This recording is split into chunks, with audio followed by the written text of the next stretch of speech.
on the 9th January 2026 before being deployed in areas of responsibility. In order to increase public awareness about the presence and mandate of the mission, upon arrival, we officially issued arrival statement on the 9th of January 2026 at the regional training facility in Munyoyi. The mission met electoral stakeholders such as the Center for Policy Analysis, briefing by the Electoral Commission, members of the press, heads of mission of international observer groups, and members of the diplomatic corps accredited to the Republic of Uganda. The engagement meetings were aimed at understanding the state of preparation and preparedness towards holding the January 15 general elections. The observers were subsequently deployed in teams of 4 to observe the polling proceedings in Kampala Central, Kampala East, Kampala West, and Kampala North. Distinguished guests, ladies and gentlemen, our pre-election analysis of the 2026 general elections in the Republic of Uganda reviewed the following. The Electoral Commission developed a roadmap for the 2026 general elections, which was implemented in a phased manner. The mission noted that the Commission carried out all planned activities under the roadmap as scheduled. In line with the international, regional, and national framework, the mission conducted civil and voter education in collaboration with key electoral stakeholders such as civil society and the media, among others, to ensure that all eligible citizens understand the purpose, procedure, and significance of the elections. The mission also noted that the Electoral Commission utilized the digital platforms such as X, formerly Twitter, Facebook, Instagram, and WhatsApp, which are increasingly important in engaging with the youths. This intervention helped in providing real-time interaction and prompt response to inquiries. The mission commends the Electoral Commission for integration of physical identification features on the biometric voter verification kit, in addition to the use of the thumbprint. The mission commends the Electoral Commission for the intention to place the notice only in polling stations where nominated candidates would have lawfully withdrawn from participating while appearing on the ballot box, in order to give guidance to the would-be voters not to vote for particular candidates. The interaction with stakeholders revealed that the campaign period was generally calm and peaceful as compared to 2016 and 2021 general elections, which were attributed to adherence of campaign guidelines stipulated by the Electoral Commission and by all political parties. In this regard, the mission commends the Electoral Commission, security operators, the competing political parties, and all the citizens for their effort in maintaining peace. There were also concerns raised by increasing misinformation, disinformation, and use of hate speech on social media. The temporary suspension of public internet access and selected mobile services during the election period as a measure by government to mitigate spread of online misinformation, disinformation, and electoral fraud, as well as preventing incitement of electoral violence. Ladies and gentlemen, the mission would like to clearly state that in its finding on the 2026 general elections in the Republic of Uganda are purely based on the pre-election analysis in country polling procedures and voter counting at the polling stations. Let me now address the polling day activities. According to the Electoral Commission, there are 50,739. My work is easy because I use ClickUp. Here's how AI gives me all the answers. Since all our company info is in ClickUp, Brain can give me answers that no other AI would know, like what's our PTO policy. Questions I normally ask my team are now instantly answered by Brain, so I get what I need and my team doesn't get interrupted. And with AI web search, I have access to the entire internet, bringing real-time information directly into my workspace. ClickUp makes work easy, from personal projects to running a multi-billion-dollar company. Click the link below to create your workspace for free. The opening was delayed by 2 or 3 or more hours. the reasons being due to malfunction of the biometric voter identification kit. In some instances, polling officials did not receive the passcode. There were fewer numbers of registered voters present in some polling stations during the opening, below 10 as required by the law to officially open the polling station for voting. However, as the day progressed, more voters turned up to vote as observed in long queues. Elections were conducted in a peaceful, calm environment that allowed the people of Uganda to exercise their democratic right to vote. The polling stations were laid in a manner that allowed smooth flow and guaranteed secrecy. There were presence of police personnel, security personnel in all polling stations as observed, and they conducted themselves in a professional manner. The presence of political party agents in the polling stations, particularly the Ideological Party of Uganda, National Resistance Movement, National Unity Platform, Democratic Front, and in some cases, in some instances, independent candidates was commendable. Generally, the opening procedures were followed by the polling staff and demonstrated a good knowledge of the opening procedures. The mission is glad to note that there were no incidences of voter inducement in the polling stations observed. Also, there were no form of campaign activities by political parties observed outside the polling stations. However, the mission observed the presence of campaign materials in some polling stations visited at the time of opening, contrary to the law, which requires non-existence of campaign materials within the radius of 20 meters from the polling center.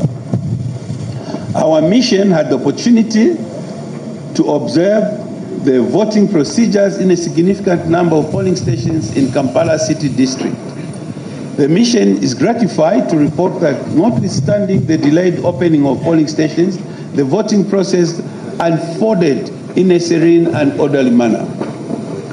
The polling stations that the mission visited were staffed with women and youth generally constituting most of the workforce. As a concern, the mission noted that non-participation of women as presidential aspirants in this year's elections, which does not promote the participation, inclusivity, and gender equality in the political sphere. The requirement of voters to be 20 meters away from polling stations after voting was difficult to implement, especially in polling stations situated in marketplaces. In some polling stations visited, application of indelible ink to voters was done by police officers. In other instances, it was done by political agencies and at times by voters themselves. Distinguished guests, ladies and gentlemen, observed that the mission observed the close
The mission calls upon the relevant authorities to handle formal disputes in a manner that promotes a culture of peace dispute resolution. The mission will issue a more detailed and comprehensive report shared through its diplomatic channels to all relevant stakeholders. I thank you very much.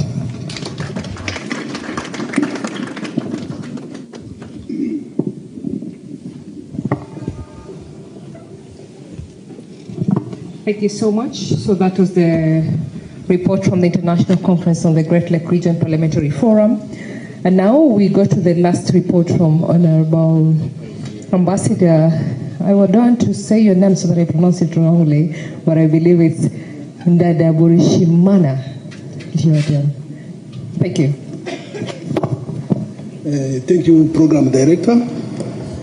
Your Excellency Goodluck Jonathan, former President of the Federal Republic of Nigeria, Head of the Joint Mission, AU, COMESA, and IGAD. Your Excellency Bernard Makuza, former Prime Minister and the former Speaker of the Senate of the Republic of Rwanda, Chairperson of the panel of elders of the Eastern Africa Standby Force, dear colleagues, Head of Missions, dear Excellencies, Ambassadors, and members of the Diplomatic Corps present here, dear observers, members of the press. At the invitation of the government of the Republic of Uganda, the Council of Ministers of Defense and Security of the Eastern Africa Standby Force, in accordance with the East African guidelines on election observation, approved the deployment of an ESF short-term election observer mission to observe the conduct of the general elections. Specifically, our mission focused on observing the presidential elections that were held on 15th January 2026 in the Republic of Uganda. The ESF Election Observer Mission was deployed in accordance with the African Union Charter on Elections, Democracy and Governance, and the International Declaration of Principles for International Elections Observation, with the authority of the Chairperson of the Eastern Africa Standby Force Council of Ministers of Defense and Security. Ladies and gentlemen, our objectives were to enhance public confidence in the electoral process, to promote the fundamental freedom of political rights of the local population in Uganda, to conduct an objective assessment of the polling process, to support the democratic process of the Republic of Uganda, to observe any situation that may lead to a political crisis that may emerge after the elections, and then to uphold ESF's mandate in the promotion of peace and security. The mission was led by myself, Ambassador Ndadaburishimana, from the Republic of Burundi, as head of mission. I was assisted by Right Honorable Bernard Makuza, Chairperson of the ASF panel of elders from the Republic of Rwanda, who acted as special advisor to the head of mission, and by Swef Kamaradini from ESF executive staff as deputy head of mission. The mission comprised 19 short-term observers drawn from the ESF member states, including Burundi, Comoros, Djibouti, Ethiopia, Kenya, Rwanda, Somalia, and Sudan, as well we were assisted by the technical team of ESF. Our mission was deployed from 10th to 18th January 2026. Observers were deployed in 9 field teams. One team was manning the Mission Coordination Center, MCC. The field teams observed the polling process in 113 polling stations. The field teams were deployed to all regions of the country, covering Kampala Central and the peripheral areas, Wakiso District, Jinja Municipality, Entebbe Municipality, Mbar, and Lila. The mission leadership participated in local and international observers briefings with head of missions, at the regional and continental level, met with the Uganda Electoral Commission, media, and civil society organizations. The objective was to have a fair and objective understanding of the electoral process and the political context.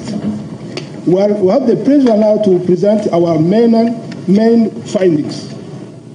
This preliminary statement gives an overview of the assessment of the elections and provides details of its observations. The statement is based on objective and independent assessment on the electoral process, specifically at the end of the campaign and electoral period and on the actual election day, and refers to the national legal framework on electoral matters.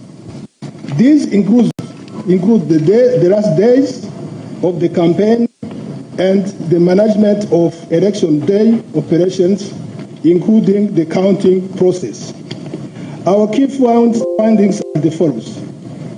On the aspect of campaign, the campaign were conducted in a largely peaceful environment with sporadic cases of violence. Most candidates conducted mobile campaigns that did not have large crowds of people.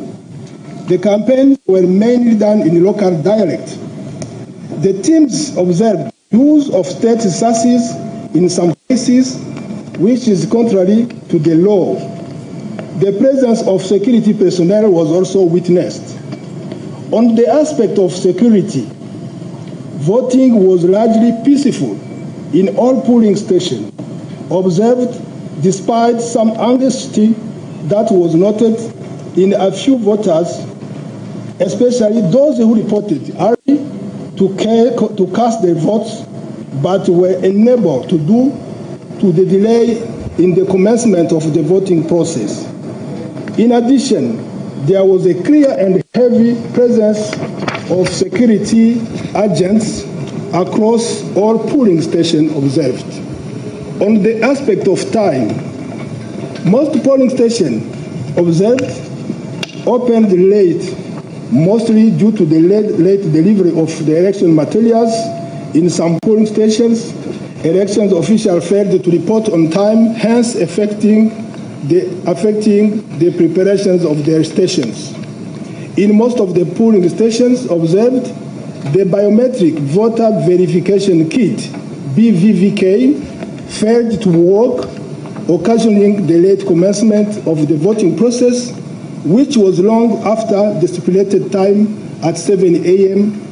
The presiding officers were unable to log into the BVVK kit as the system could not verify the credentials at the polling stations. The polling stations were opened at averagely 10 a.m.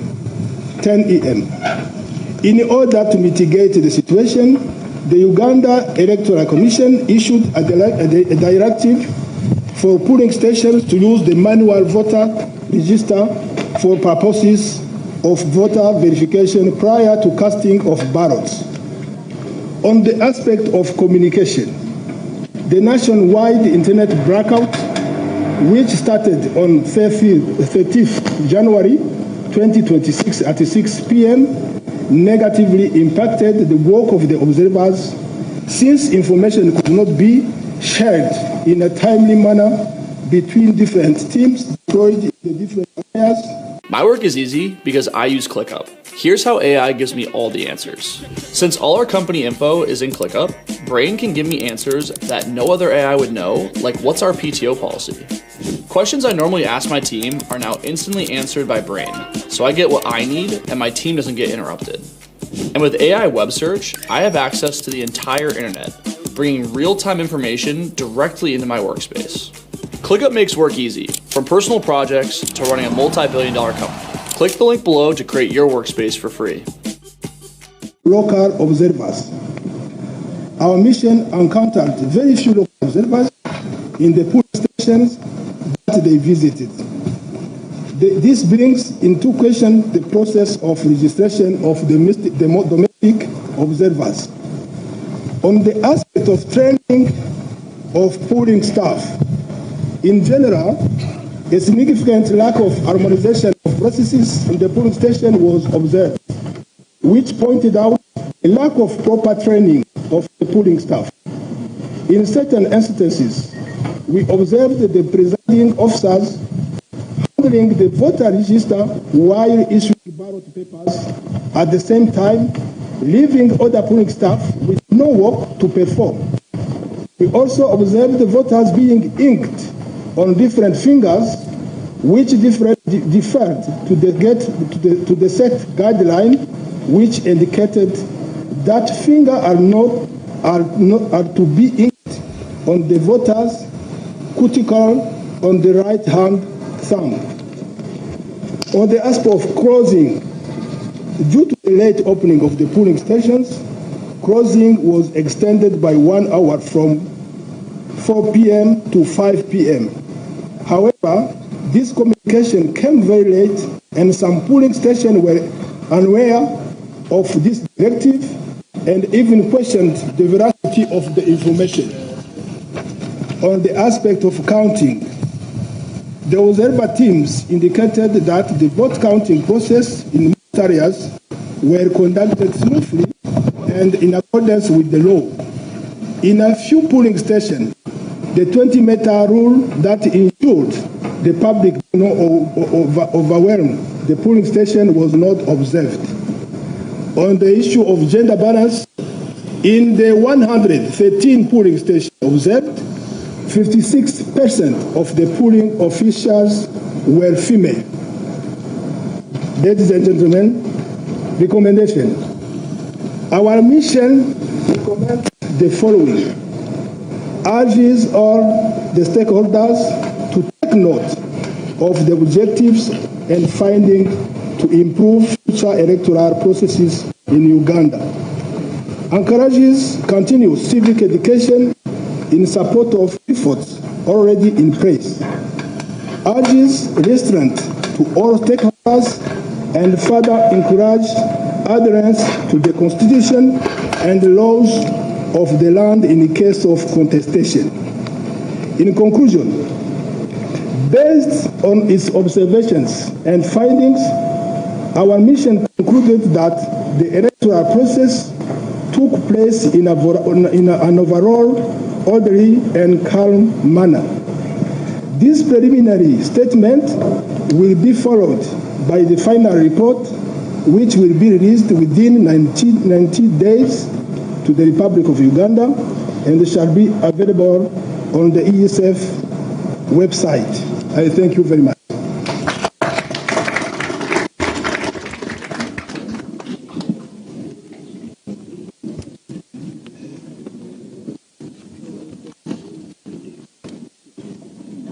Thank you, Honorable Ambassador. Thank you for your attention and patience through the 4 statements that have been made to us.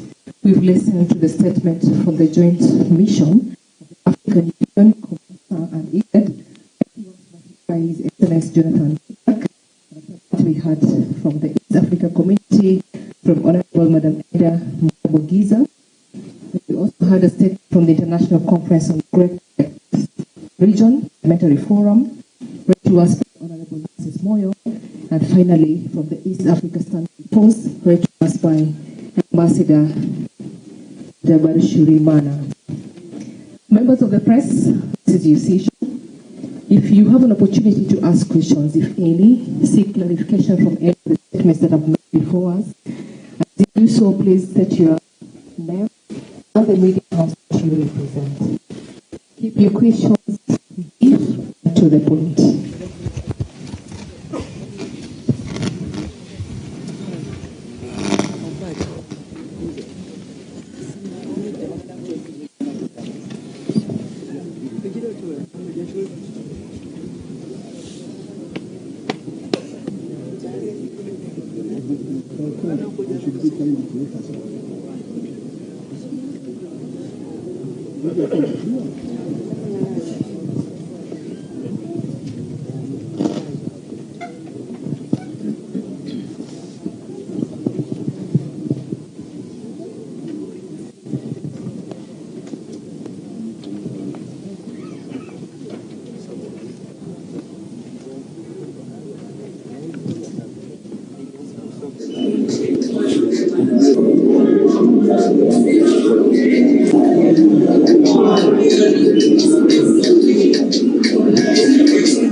Museveni Alice receiving 328. Museveni Joseph 403. Mutebi Ramadan 183. Zambari Rasul Hassan 46,132. Officer for Executive District, in accordance with Section 77(1) of the Parliamentary Elections Act, declare Zambari Rasul Hassan was obtained the highest number of votes to be the elected candidate for Nasa and Municipal constituency in the official district.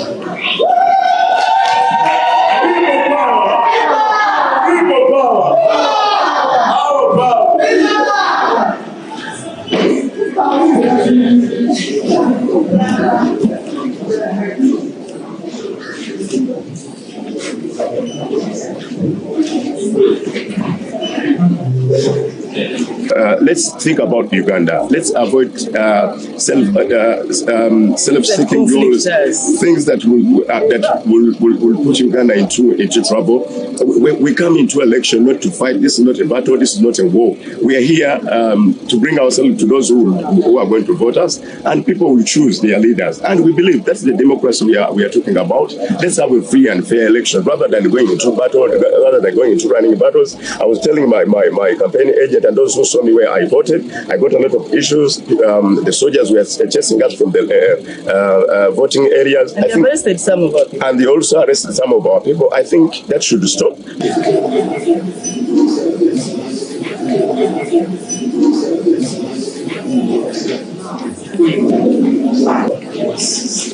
Accordingly, as the returning officer for Executive District, in accordance with Section 77(1) of the Parliamentary Elections Act, I declare Queen was obtained the largest number of votes to be the elected candidate for Java Police constituency in the official district.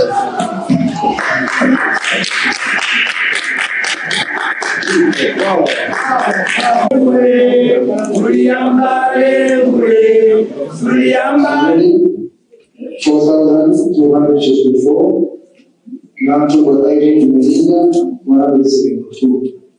Accordingly, as the plan was surrounded by security, so he cannot go out. But I've not seen him to know whether we are preparing for this conference. But before we leave, because we will include some of this in our final report, because we are still observing. Before we leave, we'll find out why is in a semi-house arrest situation, though he's in his own house, not where we visited, because I was told that it's not in the house where we visited him, but that is in a different house, but that is his own house, surrounded by security people. That is the information we have. Though there's flying news that, in fact, somebody asked whether that even helicopter flew out in the night. We got that from that was the wrong information. It's not been flown out of this of the country, but we don't know details, and I cannot just guess. I have to tell you exactly what I know.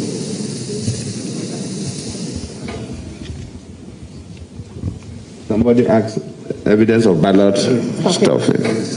Well, to the best of our own knowledge from our team, the African Union Commencer and IGAD team, there was no evidence of ballot stuffing. We did not observe in all the polling stations in the country, but based on, I think, 400-something polling stations that we observed, and especially where we witnessed the closing, there was no evidence of ballot stuffing, no. Okay, calling for the last time. Anyone else with any question? Members of the press?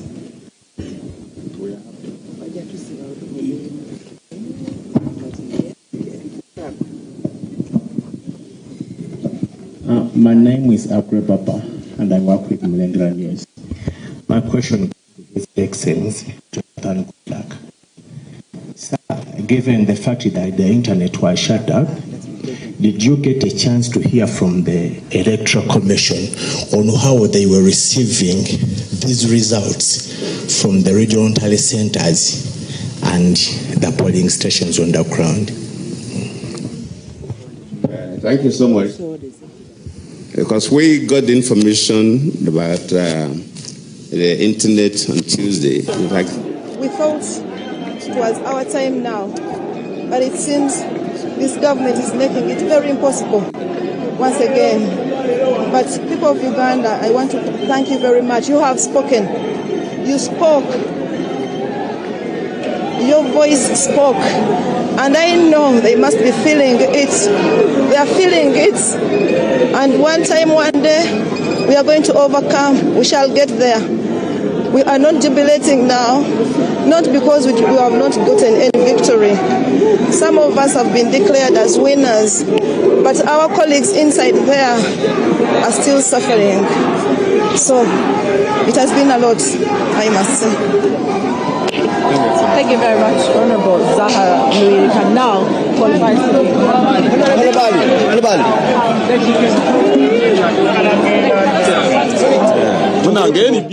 questions, please. We will close this section at this time.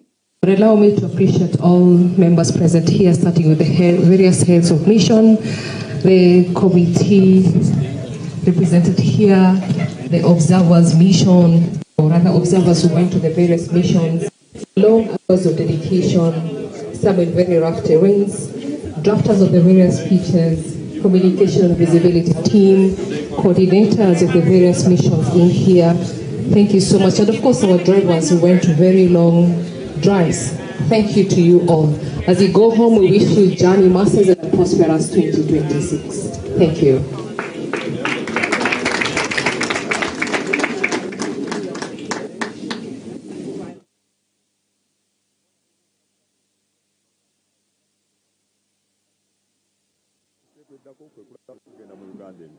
I don't have much to say as now. Thank you. That is a challenge. You know, I always.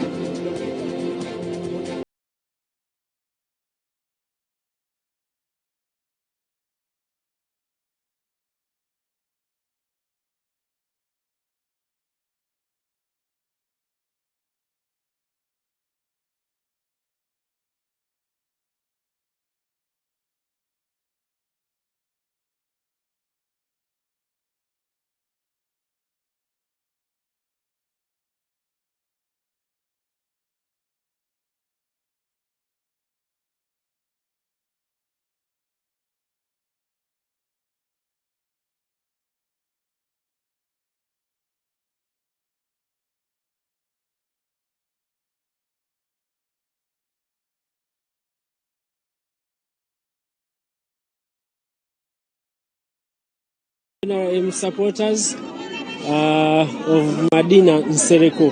Madina Nsereko, who has successfully been declared as the MP for Kawempe South.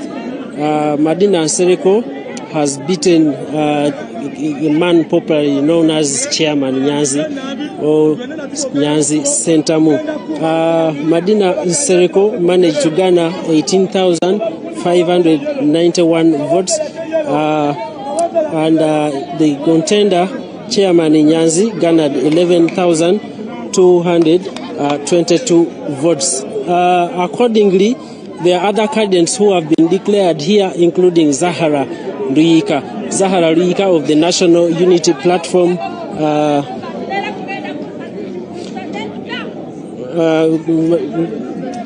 Zahara Ruika, the candidate of the National Unity Platform, has managed to garner 32,264 votes, beating NRM's Keita Doreen. Keita Doreen also served as RCC, but also she was the NRM candidate in this position, much in the West. Much in the West, remember, Zahara Ruika shifted positions from Kampala woman MP aspirant after the National Unity Platform chose Shamim Malende, the incumbent. So that is what is happening. And the incumbent MP, Sewanyena Alan, who missed the NUP card, secured 4,452 votes. So what you can see in my background are supporters of Madina Sereko, and okay. Omunjagala omuyeka. Essanyu ki? Olunaku olwaleero essanyu lye nnina lya Kawempe South. Omubaka Honorable Madina Sereko Ntale abamezi ate akubidde eddala ewali ekitebe era awanguddewo n'ebitundutundu 2-2. Biki byayagala abakolere nga mu abavubuka? Honorable Madina Sereko sigenda kugamba nti nebiki byagala tukolere kuba of course abimanyi ate abadde abikola. Si byagamba nti no be bana ababaka abajja abagenda okukola ki ebbanga lyonna byakozeeko tetubadde naye tukoze ki amanya ze Suna Taibu mali gyakugamba yo akalala ekirala omubaka oyo gwolaba mwana nzalo aye Kawempe nze mmanyi wasomedde wensomedde wasomye naye sisomye naye naye kusomera we yasomera we nasomera musajja tutumuwako obujulizi we yasomera primary ne we yasomera secondary we nkoze ki wonna wensomedde yasomera ku St. Martin emulago omulago 2 usegera n'avaawo n'agenda ku Kolo SS wasomedde amanya n'eddoboozi enze Azima Badiru nga ndi muntu nzaalwa ya Kawempe South. Nina essanyu ly'amaanyi nnyo ekitebe kya Nuupu nkikutte n'ekigarrrrrrr ekyo kye bayita kye.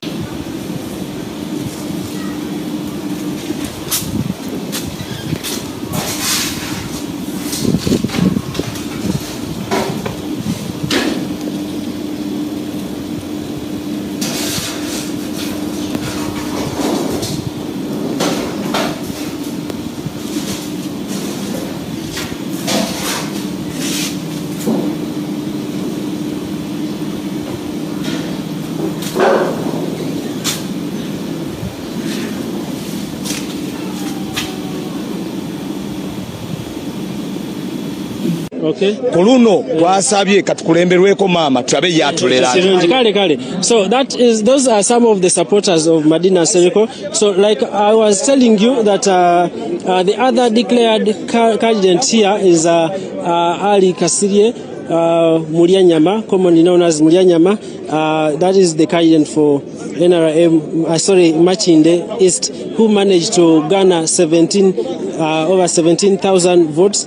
Then the NRM scooped 15,522 votes. So what is happening here? My concern is the number of invalid votes, because when you look at the declaration of result forms, you look at the invalid votes increasing at many of these divisions. So this calls for a lot of questioning about civic education, because of recent I witnessed the Electoral Commission chairperson and a section of the Electoral Commission officials educating the public on how to cast their vote.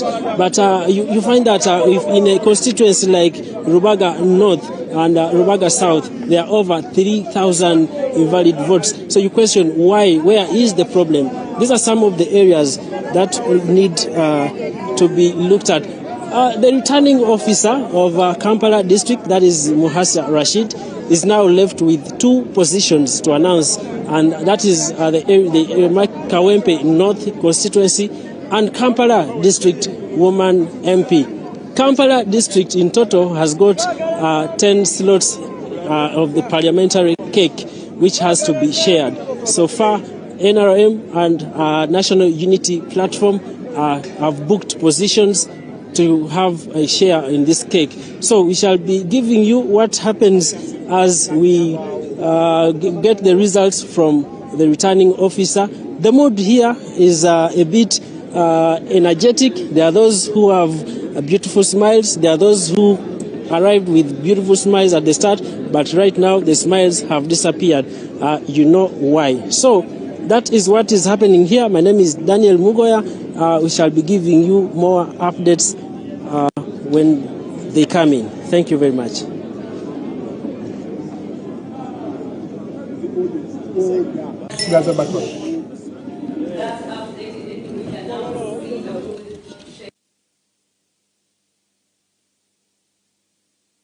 results were being released, and indeed, congratulations to all the winners. We've seen the excitement from the cadres and supporters of Hajati Nsereko Madina Ntale, who has won the direct MP for Kawempe South. And of course, we also understand that Zahara Luirika, representing the NUP party, has won for Machindye Division West. Ali Muyanyama has also won Machindye East under the NUP ticket, and Joel Senyoni has won Nakawa West right there. You are watching UBC TV. My name is Julie F. Nantaba. UBC Uganda goes to the polls. Now, looking at the report from the observers, right before we got into some of the winners. Now on your screen, the results, party performance, status check. So far, we do have 196 MPs for the NRM party and 25 MPs representing the NUP party, and independent is being represented by 39 members of parliament in the 12th August House. UPC represented by 3 members of parliament. The DP party is being represented by 5 members of parliament, and the UPC party is being represented by 3 members of parliament. PFF 2 members and ANT 1 member. Those are the members that are looking forward to representing Ugandans in the 12th August House. Looking at the big shots that lost this election, we do have Beatrice Atim, in other words, Beatrice Anywa Mama Mabida. This time around under the NRM ticket, she lost. We also do have Joyce Katduchu, who lost. In there is Honorable Lutamaguzi Semakula, who lost. Honorable Betty Amongi lost as well. Honorable Henry Oriem Okelo lost. Honorable Adoa Helen also lost. David Bahati also did lose. Muwanga Chivumbi under the NUP party also lost Butambala County. And Matthias Simpuga also lost. And Theodore Sechikubo did lose as well. Semujunganda and Medad Segona. Those are the names of the big shots that have really represented in the August House and are not coming back. Secretary General of NUP. Big name. Secretary General, but he was not in Parliament. So we're looking at the names. Those that were in Parliament. If you're wondering who didn't defend their title. Yes, who did not defend. In case you're wondering who I'm having this conversation behind the scenes with, it's Honorable Mike Sivalu. He's definitely having a conversation with us in just a bit. And on that note, actually, let's start this conversation with the observers. The observers who have taken a look at the Ugandan election have given their report, given their recommendations. Some of the observations they made, they are being headed by a former president of the Federal Republic of Nigeria, His Excellency Goodluck Jonathan, heading all the mission of the observers team. He made mention of the fact that youth and women participation in their view was quite low, especially if broken down for women participating for the position of presidency. Inclusivity in the electoral commission cycle was also quite low. Inclusivity in the name of peoples with disabilities, and of course the robust technology has to be studied more. They felt that it lacked. Now, they did share what they saw on the opening day, and of course they made mention of the malfunctioning of the BVVKs, delayed voting requirements to the polling stations, and they made mention of the fact that despite the fact that there were those 2 issues at the start of the election, of the voting cycle, the environment was calm altogether, and the assistance with PWDs, they took note of that those who had disabilities were helped by someone. If it's a blind person, they would help them to tick. If it's a lame person, they would help them to walk to the basins to tick their candidates. But rather, it's still low. And then polling stations were open but had no polling shelter. The observers mentioned that polling stations had no polling shelter to protect or aid polling agents and election officials in their work. So even if it rained cats and dogs, they would suffer the consequences. And even if the sun was scorching, which it is lately, they had to suffer the consequences. They also looked at the presence of security, and for them it meant that this ensured peace during the election process, the voting process, and security was also professional according to the observers, and voting was uninterrupted in the places that they visited. They also commended a balance in gender. There was gender balance according to the election observers. My work is easy because I use ClickUp. Here's how AI gives me all the answers. Since all our company info is in ClickUp, Brain can give me answers that no other AI would know, like what's our PTO policy? Questions I normally ask my team are now instantly answered by Brain, so I get what I need and my team doesn't get interrupted. And with AI web search, I have access to the entire internet, bringing real-time information directly into my workspace. ClickUp makes work easy, from personal projects to running a multi-billion-dollar company. Click the link below to create your workspace for free.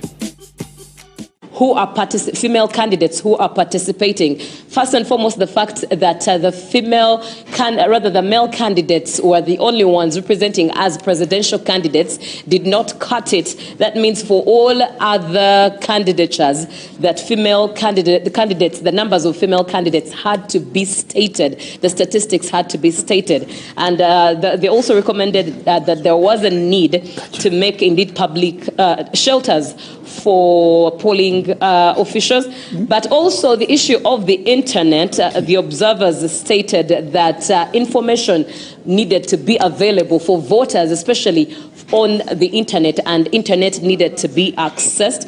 And they also stated that the Electoral Commission should reduce on the numbers and cases of candidates who are denominated or disqualified, citing that some of these issues should be rectified as early as possible before someone is nominated and their name ends up on the ballot paper. They also emphasized peace right there. Now on the screen, let's follow what is on the screen.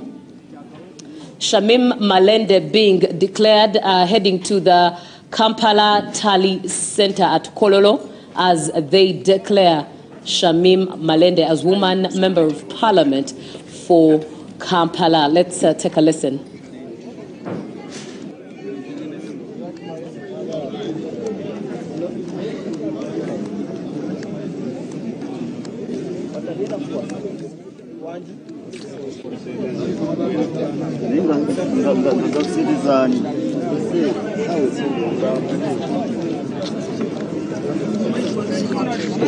Banaenda bajokaleza kusibide mu box. Akusibye mu box nakubaona ne bafande.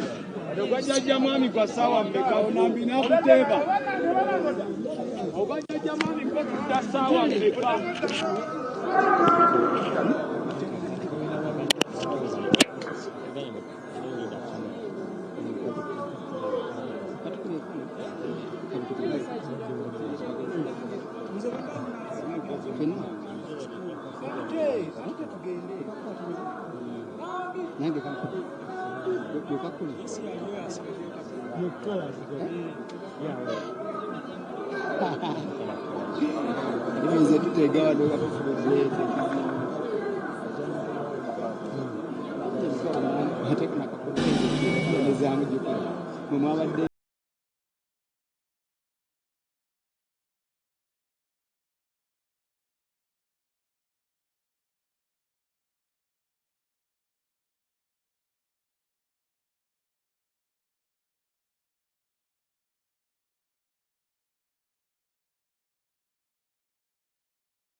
give a very objective update and analysis of the developments. So thank you very much. I'm glad to be part of this show, and I'm available to share a thing or two about what is happening around us within the political space, more specifically the electoral updates. All right, it's a pleasure always having you and learning from you. And before we even get into the conversation of the observers and what you make of their report, let's just in a bit look at what Kampala looks like for now. Yesterday, the Honorable Mr. Kabanda was announced as the direct member of parliament for Kampala, defeating Louis Rubongoya of the NUP party. What do you make of that win, and what does it mean for the NRM party? Yeah, it means quite a lot. One, I think people need to appreciate that the NRM applied a unique campaign strategy, which was dubbed the parish mobilization model, which then took the electoral process within the NRM in terms of mobilization to the structures, right from the SEC, the NEC, the conference, the district conference, sub-county, parish, and then village. So we were able to engage the entire leadership of NRM at the village level, where we have 63 leaders per village. And that has had a big effect on awakening the consciousness of members, and Kampala has benefited from that arrangement. I was in Kampala working with the Honorable Rose Seninde, and we were working in Kampala and in PG at the parish mobilization model, and it has had impact.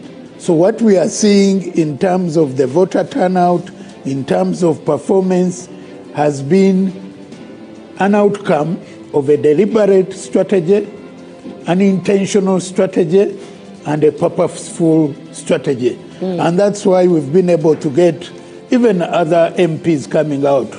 Getting 3 MPs from a point where we had none in the entire city is something good to write home about. So I'd like to thank the Secretariat that came up with that wonderful strategy.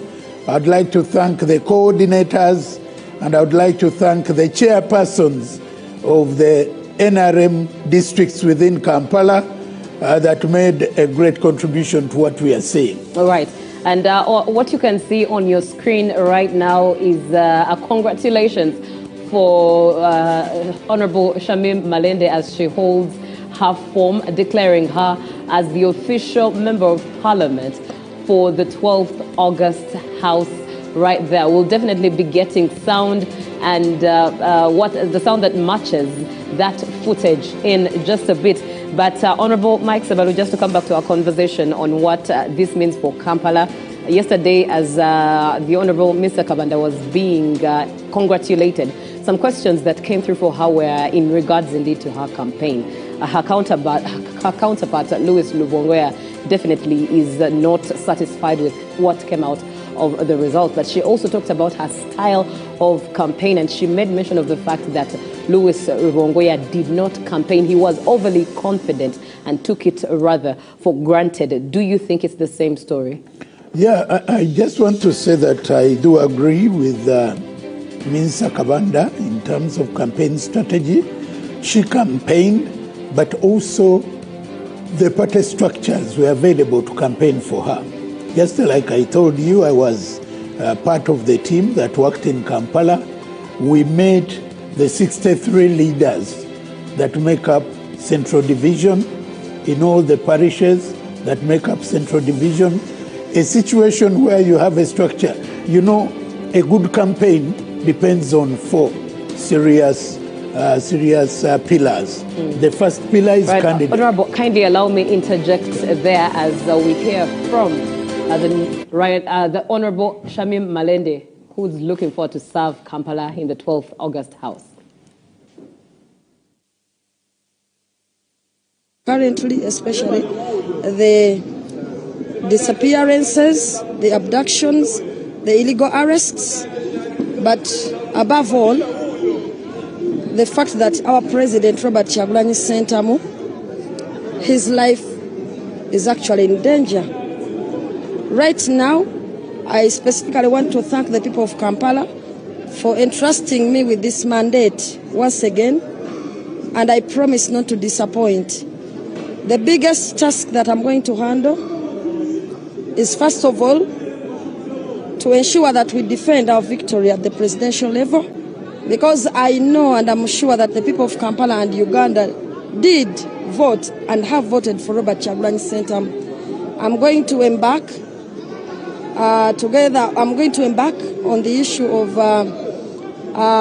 bailing out our political prisoners, our comrades, together with our other team of legal officers at NUP. But I'm going to put the issues of the people of Kampala and Uganda at the forefront, especially issues touching women, the business community. Currently, you have all witnessed the irregularities, the rigging, but we shall not get tired. We are going to keep pushing until justice is served, until we are all free as Ugandans. The most important thing currently is to ask ourselves, how is our President Kyagulanyi Ssentamu faring currently? Because the last information we got is that his home had been broken into by some military personnel. And what is the stake, or what is going on in the life of other persons or Ugandans that are supporting change? Because we have also seen and heard that outside there, homes are being broken into and people are being taken, tear gas is everywhere and gunshots are everywhere. These are the injustices that we are fighting as the National Unity Platform. And we just promise you. All right, that is Honorable Shamim Malende, who says that what her victory means is that she is to ensure on, first and foremost, defending the NUP presidency, the NUP candidature and victory at the level of presidency, but also focus on the welfare of the NUP president, that is Honorable Kyagulanyi, and of course bailing out political prisoners and putting the issues of Kampala people, especially the women, at the forefront right there as she indeed gives her victory speech. Honorable Sebalu, it's like you had something to say into that particular matter. I really, first of all, I congratulate her for making it. Right. But I want her to be reasonable and apply intellectual honesty. There's great intellectual dishonesty when she talks of Kyagulanyi's victory being taken. She no evidence, no nothing. I think the politics of populism has no space in the future. She should appreciate that where Kyagulanyi has had great support, he's been able to win. He's won Kampala, and he was won largely in Buganda, where he has majority of supporters. Everyone knows that beyond Kampala, beyond Buganda, Kyagulanyi has isolated support out there. So for her to come up and say that the first point of her is to defend a victory, because first of all, the elections have not been declared. The winner has not been declared, so there is room for that. For someone to begin by saying that the victory is robbed is really being intellectually and ethically very dishonest. Yeah. Speaking of the politics of populism, as you've indeed rightfully identified it as, let's go back to the issue that you are completing of the campaign strategy of Honorable Mr. Kabanda. Yeah, Mr. Kabanda. Yeah, a good campaign. One, you must have a good candidate. And in Mr. Kabanda, we had a good candidate for Kampala Central. One, she's got a name visibility. She's got brand recognition. She's got brand visibility. She's got good image. She's got a good profile.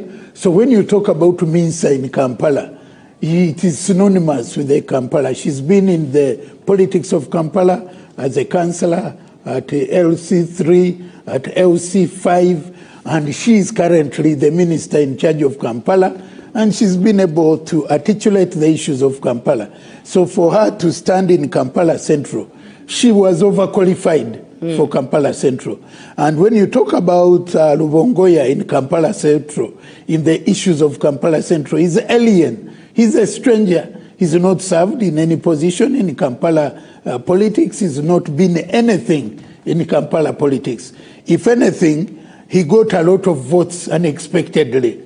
Whatever he got to me was more than expected, given his profile within Kampala, his background within Kampala. He's a stranger, he's simply coming, and I think he benefited from the overall popularity of the umbrella.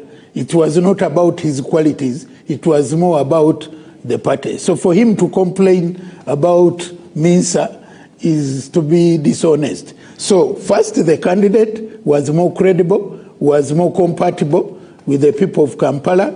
Two, you talk about the message. She had a better message, a message that was informed by the overall mantra of the NRM message of protecting the gains. There are so many gains people in Kampala have been able to register, and that message connects with the people, resonates with the people, is relevant, is positive, is desirable, and is most welcome. So with that, she had a good message. Three, she had the structures. The NRM structures within Kampala Central were all activated to support her. She had people talk for her, you know, at the division level, at the sub-county level, at the parish level, and at the village level. And the NRM Secretariat sent a special team to Kampala, and Kampala Central was part of the beneficiary. I addressed a number of rallies in Kampala where she was not, in support of her, and many coordinators were available. So the structures are a big factor in any campaign, and a party without structures like NUPs cannot match, because there can be a lot of popularity and a lot of good messages, but the structures mean a lot. Then three, the party supported her. She had support. There was a budget to support her as a candidate of NRM, because NRM took responsibility to support its MPs. So there are those areas like agents, like some of the meetings, the party came in and gave her a helping hand. So with research, you wouldn't be surprised that he made it. On top of that, she had other structures. She has other networks within the city, because she's a city born, she's a city resident, and she's a big city stakeholder. All right, Honorable, let's look at the patterns now that you stated that way, in line with structures and strongholds. Let's look at the shifting patterns. 2021 was rather different. NUP was everywhere, almost everywhere. And in Kampala, of course, it's quite a surprise. Many indeed thought that Louis Rubongoya would take it because of the red and AFP. I think the questions are similar. They rotate around his status. Mr. Chagulanyi Sentamu, as far as I'm informed, he's not under arrest. That is one statement I would like to make categorically clear. The deployment around his place, yes, it is visible, but we have deployed in all areas where our intelligence estimates give us a point to such areas as areas of interest, including places or precincts around Magere. First and foremost, would like to share with you that in some of those pockets, not necessarily at Magere, but in some areas nearby, you know that we had youths who became disorderly. We also have information that most of these are under incitement by specific political actors So we are dominating as security all areas that are of specific security interest. So it should not surprise you when we have a pickup or two near the residence of Honorable Kyagulanyi. And we don't commit any offense when we deploy in Magere. We have the right to deploy anywhere. But what I would like to categorically make as a statement is he's not under arrest. Can I just ask? Please do. If he's not under a house arrest, is he free to leave his compound? Has he moved? All right, in just a bit, that was from last night's report, but in just a bit we'll be at Lubowa. That was from earlier today, but later on in just a bit we are going to go to Lubowa with Jordan Lukoma, who is going to speak with Afande Rusoke and get clearer information and more information at that in regards to security, especially to the matters of Bobi Wine, his whereabouts and his welfare. So do stay tuned here on UBC TV as you follow all the updates. Right now in studio is Honorable Mike Sebalu, who is with me, and we're having a conversation chewing on elections as they come through, as the results come through, as the patterns are looking like, the statistics and the provisional results that we so far have.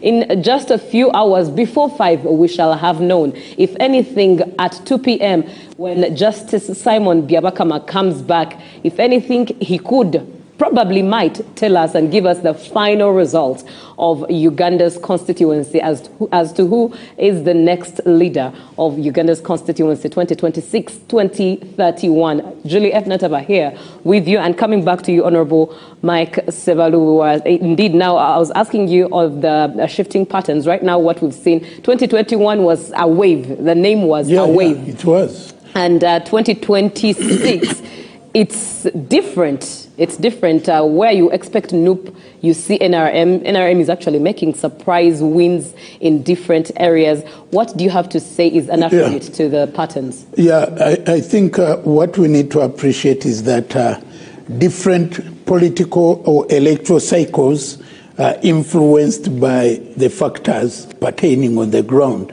at a given point in time. 2021, we had COVID. So there was quite a bit of surprise. Even the candidature of Honorable Kyagulanyi was a surprise in itself. There was no precedent, there was no nothing. He was a bit of a mystery. Right now, he's not a mystery anymore. He has been demystified. Now people know the quantity and the quality of candidate Kyagulanyi. The NUP leaders that came out of that wave have been able to be assessed, and many of them have been found to be wanting in terms of leadership. So the excitement has disappeared. And so the operative situation on the ground is different. All right, Honorable, let's head to Lubowa right now. Pardon me, not Joan, but Jordan is on as he is. Yes, we thank you so much for watching UBC TV. We are still coming to you live from Lubowa, matching the Sabagabo at the National Tally Center, where the Electoral Commission is holding that tallying of presidential elections results as they flow in. We are already beyond 50% of the polling stations, and we are still waiting for more results. Now, we are going to have a chance to talk to the police spokesperson again. We have had a number of opportunities to talk to him. Afande Kituma Rusoke, I beg your pardon. He's already with us here. And mainly, there are allegations that the president of the NUP, their candidate as well, Honorable Robert Kyagulanyi Ssentamu, has been arrested and is not at his home, and everyone close to him is not allowed to access his home, his contacts, or anything like that. We have an opportunity to talk to the police spokesperson, and we'll have that cleared. Afande, good morning once again. It is afternoon. It is already afternoon. Good afternoon. Oh, good afternoon. Yes. We thank you so much. Okay. Now, what is the fact about this? Have you guys arrested Bobi Wine? One of the facts is that he's not under arrest. The other fact is that whoever is peddling this allegation is a naked liar. Why? Because he is in his home.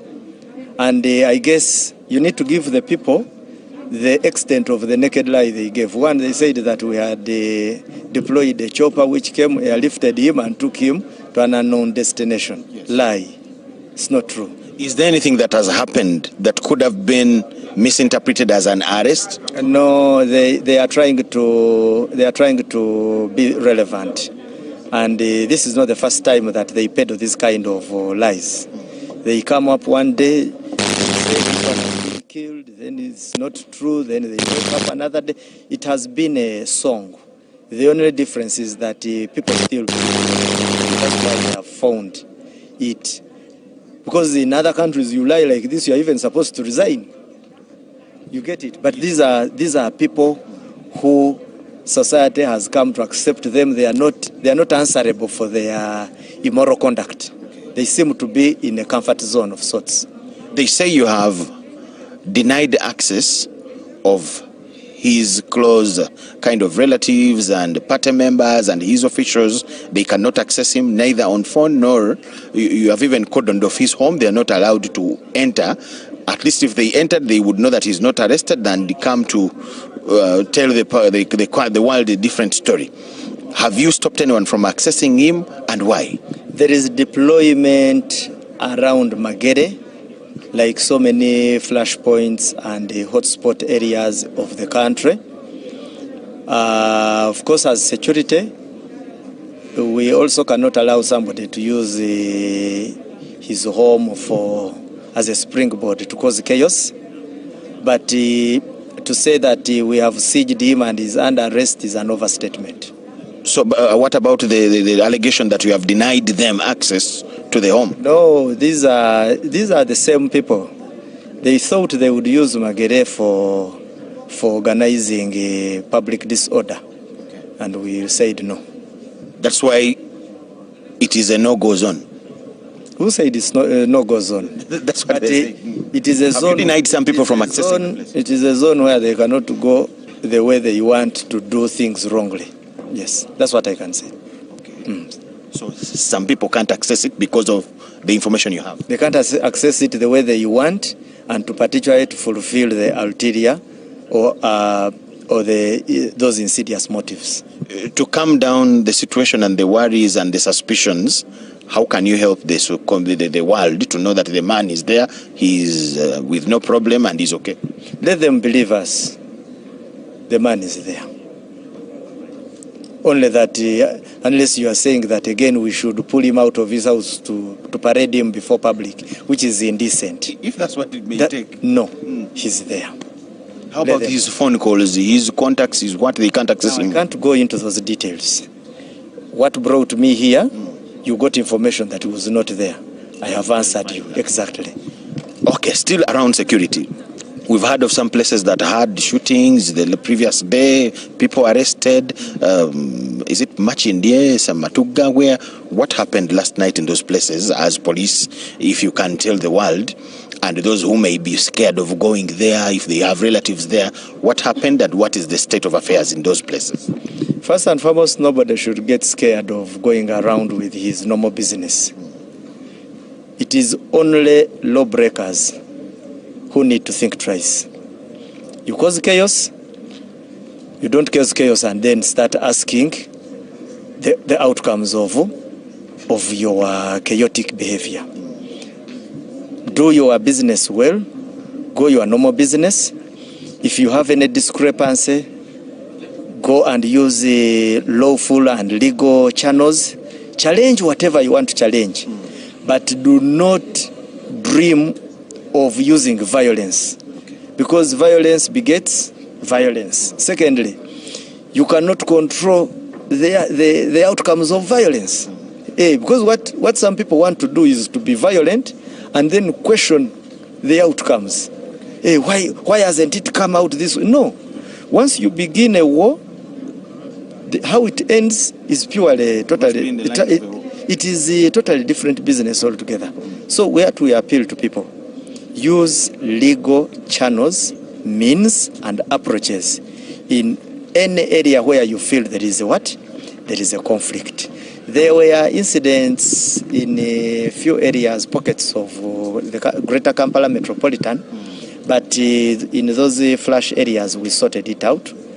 We came into contact with those rowdy and all perpetrators and applied our public order capabilities, which neutralized those things. There are allegations that in Machindi some roads are even closed. Is that true? Not now, at least.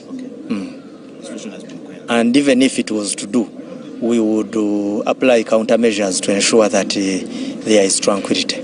Afande security ensonga nkulu tugenda kuddako mu Uganda tulina abalaba ku Star TV. Waliwo ebiteeberezebwa nti mukutte candidate wa NUP.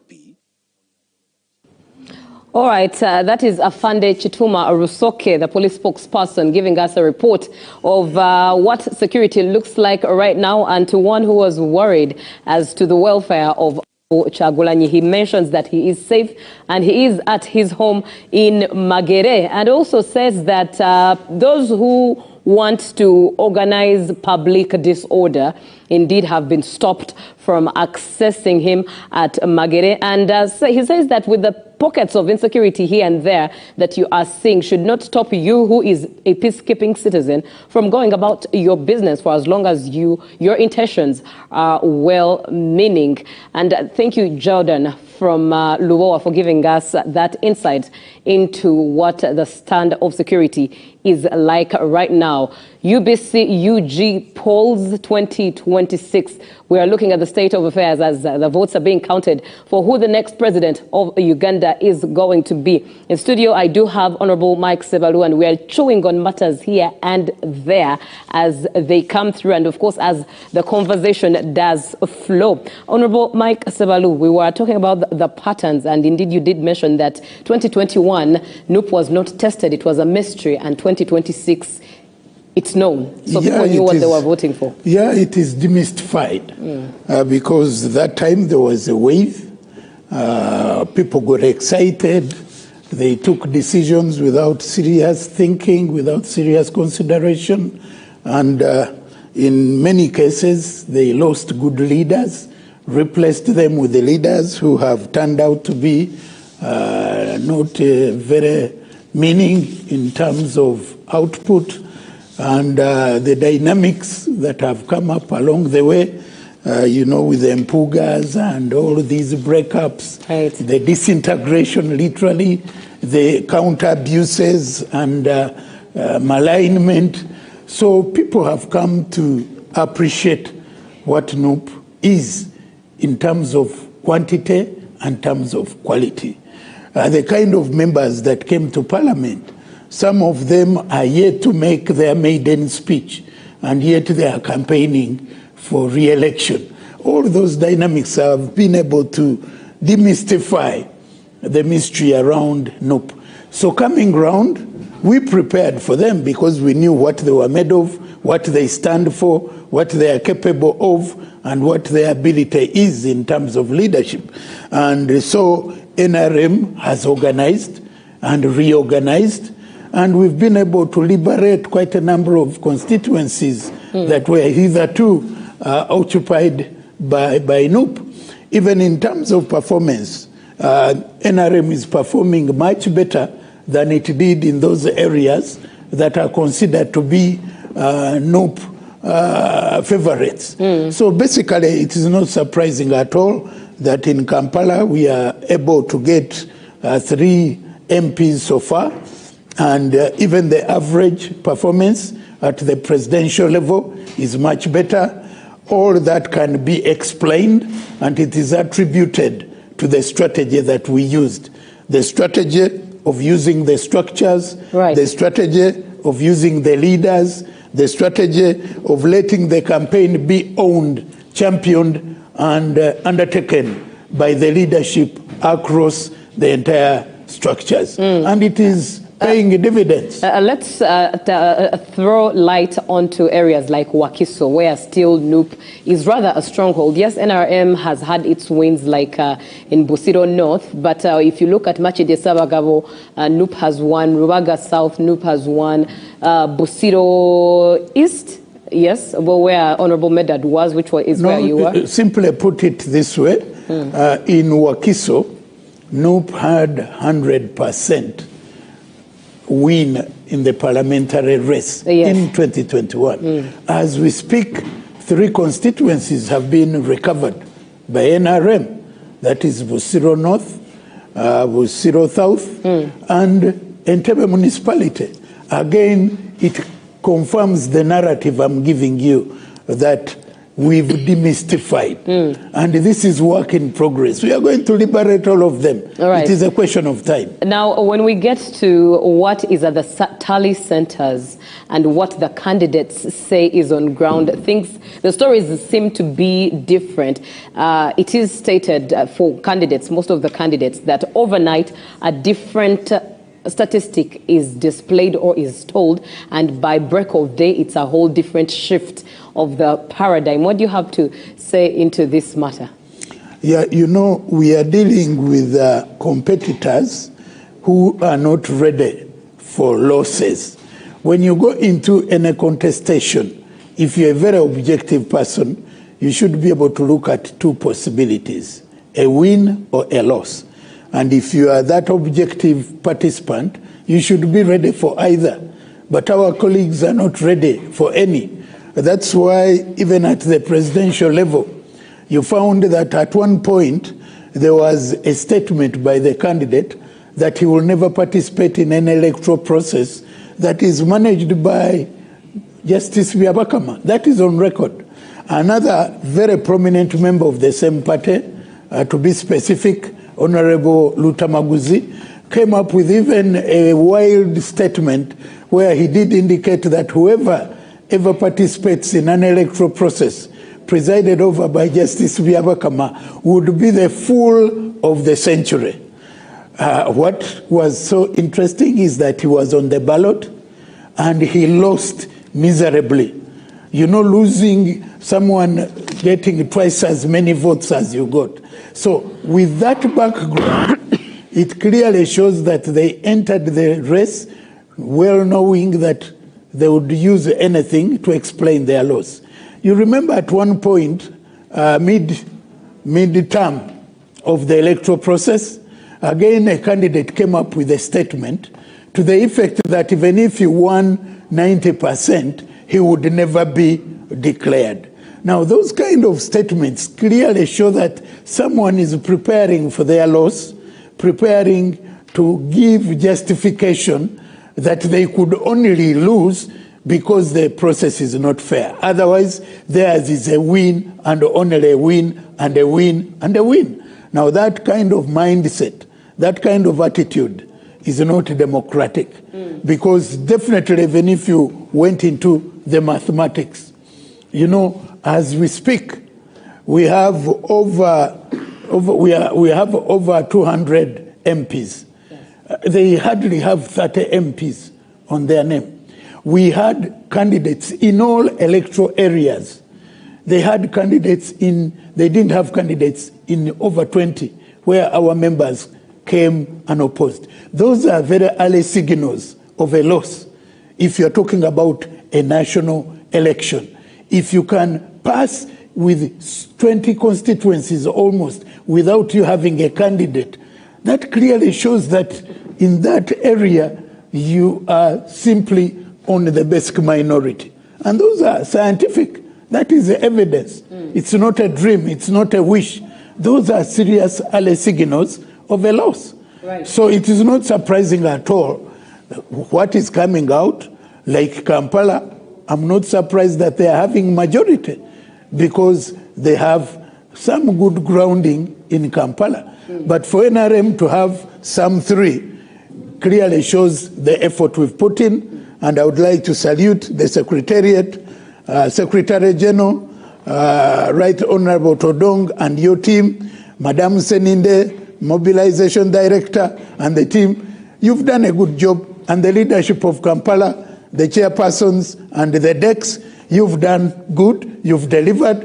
Even the average in terms of the presidential tally is much better than 2021. Right. On that note, I would like for us to actually look at the general overview of the results as they're coming through. But before that, would like to say thank you very much to Cafe Pub that is making sure that we are enjoying African coffee on set as we take on this marathon, bringing you updates and facts as they appear. Now, Honorable, looking at the general overview, 6th provisional results as they've been released so far.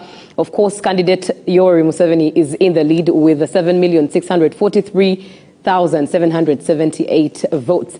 And then second to him is candidate Chagulanyi, who is at 2,601,150 votes. But to add to that matter, some of the agents of all the candidates, some of the presidential candidates that have contested in this election cycle have been have made statements. Our field reporters at Lubowa have got to have conversations with them, and they've given comments such as the NPP's representative, that is Sharif Sentongo, the Secretary General of the NPP, says that the results do not match with the declaration forms on ground.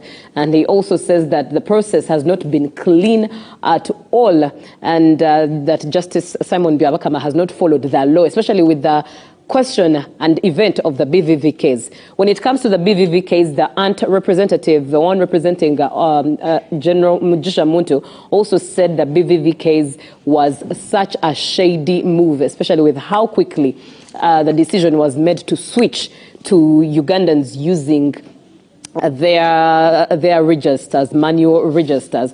Of course, many candidates indeed come through with different comments. With the provisional results as they appear right now, we are left with probably one. By 5, we'll be knowing who our president is 2026, 2031, and with some of the comments coming through from agents of opponent candidates. What is your general overview? My general overview, first of all, I would like to congratulate the chairperson of the Electoral Commission for having taken leadership to manage a difficult situation that was not foreseen. The failure of the biometrics gadgets was an unfortunate incident, but it needed good leadership to take a decision in order to avert a situation that would not be good. So for them to have taken a decision, and a decision that gives a formidable alternative, was something good to write home about. We need to appreciate the biometric gadgets vis-a-vis the voter register. What is PRIM? What is PRIM is the voter register. That is the authentic source of reference. What the biometric machines were going to do was to help validate what is in the voter register and put a higher level of transparency and make the process more accountable. Because what is in the voter register is what is confirmed by the biometrics. You know, your facials, your thumbprint, and all that. So without the voter register, the machines would be useless. But with the voter register, you can still do a good job even when you don't have the machines. Although when you have the machine without the voter register, you wouldn't be able to do anything. So the voter register was a very fundamental reference point. So in a situation where the machines have failed and you don't have a fallback position, you could easily throw the country into anarchy, where then you have to postpone the electoral process, something that would be very risky. So the decision taken was a good decision. For me, I even want to say they took a little long to take that decision because it delayed to a bit of about 2-3 hours. That decision ought to have been taken even much earlier. So that is the explanation for that. The second aspect of those agents like my brother Sentongo, who is at the Tale in Chigo. Some of these political parties, I appreciate them. I don't want to appear like I'm undermining them. But I want to say the Peasants Party, I never saw any representative where I voted from. I hardly saw any representation anywhere in the country. And I think they are just represented at the national tally. So for them to come up with the generalities when they were not active across, because even in terms of engagement, in terms of the campaign, these are candidates who are there. We appreciate them, and they are given an opportunity to say something. But I want to say I take their points, but I don't take them seriously. All right. While you appreciate the Electoral Commission on the decisions made and how they are performing, the one representing candidate Muntu at the Tally Center made mention of the portals that are through which the results are being transferred. And he said that they are not user-friendly and they are a very huge indicator of a lot of the unfairness going on and the results mismatch going on right now between what is on ground and what the Tally Center is receiving. What would you have to speak into that, especially on the side of the Electoral Commission? First of all, I wouldn't want to go so deep because that is an allegation that I cannot verify. But my view is that the chairman has been sharing the details on the screens of the source of the overall pronouncements that he makes, and that is subject to engagement. And if they have any issue, I simply want them to take the rightful channels. I don't want to believe that the candidate, the agent of Mugisha Muntu, is contesting what they are having, because in many of the areas that I listened in, they returned zero. And whether that has been manipulated and changed, I'm not too sure. But if they have evidence that the system is defective, let them point it out. I think the Electoral Commission was very clear in saying that they are making pronouncements and allowing opportunity, the details to be shared on the screens so that people can get, if someone has evidence, then it is good to bring that evidence against what they think has been pronounced in error or by intentional kind of misrepresentation. That is the best I can say. Very profound at that, especially in regards to speaking with evidence as opposed to misrepresentation. Just in case you are watching UBC TV and UBC Uganda goes to the polls, we are getting all the updates as they come through. And of course, as every Ugandan, we are eagerly waiting for the official announcement to know who the next president of Uganda is. Justice Simon Byabakama did mention that at 2 p.m. he will be back with either the provisional results or the final result of announcing who the next president of Uganda shall be. Generally, by 5 p.m., you will already know who your president is, 2026 into 2031. A special, indeed, vote of thanks to Cafe Pap, who are sponsoring our meals here on set. And that is Cafe Pap, Parliamentary Avenue and Ntinda Shell. You can get in touch with them via the number 0759430720. That is the one at Parliamentary Avenue. And Shell Ntinda, it's 0706058463. Now, an update coming through is Honorable Mary Paula Turiakayo has been announced winner for Woman MP Rukunjiri District. And indeed, definitely her congratulations go through as well for her. As they come through, we'll be giving them to you. Now, looking at the provisional results, the 6th provisional results that were announced about 10-something minutes a.m. in the morning by Justice Simon Byabakama. In case you missed them, let me just share them with you so that you are right on board.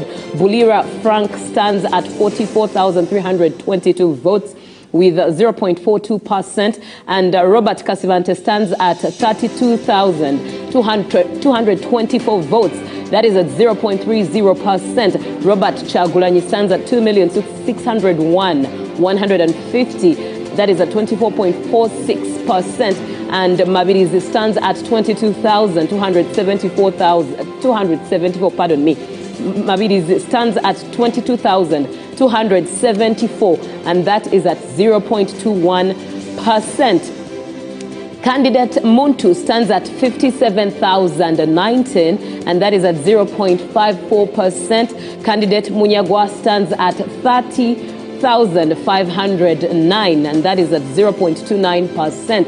Candidate Nandala stands at 202,802 votes, and that is at 1.91%. Now, on the screen, we can see Jordan, who is at Lubowa at the National Tally Center, and he is with Honorable Dombo to have a conversation with him as well. Let's take a listen as to what they have to say. Yes, we thank you so much for watching. We are still coming to you live from Lubowa at the National Tally Center here, Machindi Sabagabo, as we wait for the Electoral Commission to come and give us another release at 2 p.m. We still talk to different stakeholders in the electoral process, political parties, security, the Electoral Commission, all of them, because they have information here and there that we need as the public. Now, I have the spokesperson of the National Resistance Movement, and that is the Honorable Emmanuel Lumala Dombo. They are leading in the presidential results that are provisionally available. We want to know, how have they made it? There are also allegations, Ntibabie. Is it true? How have they? What is the magic? Honorable Dombo, good afternoon. Good afternoon, and good afternoon to our viewers. Yes. First of all, how have been the campaigns, the whole process to now, ever since your candidate was nominated to now? How has it been? From the time of nomination, we have run a very serene process with our candidate observing all the agreed SOPs of the law, of the guidelines, and of the dates of the rallies that were agreed by the Electoral Commission.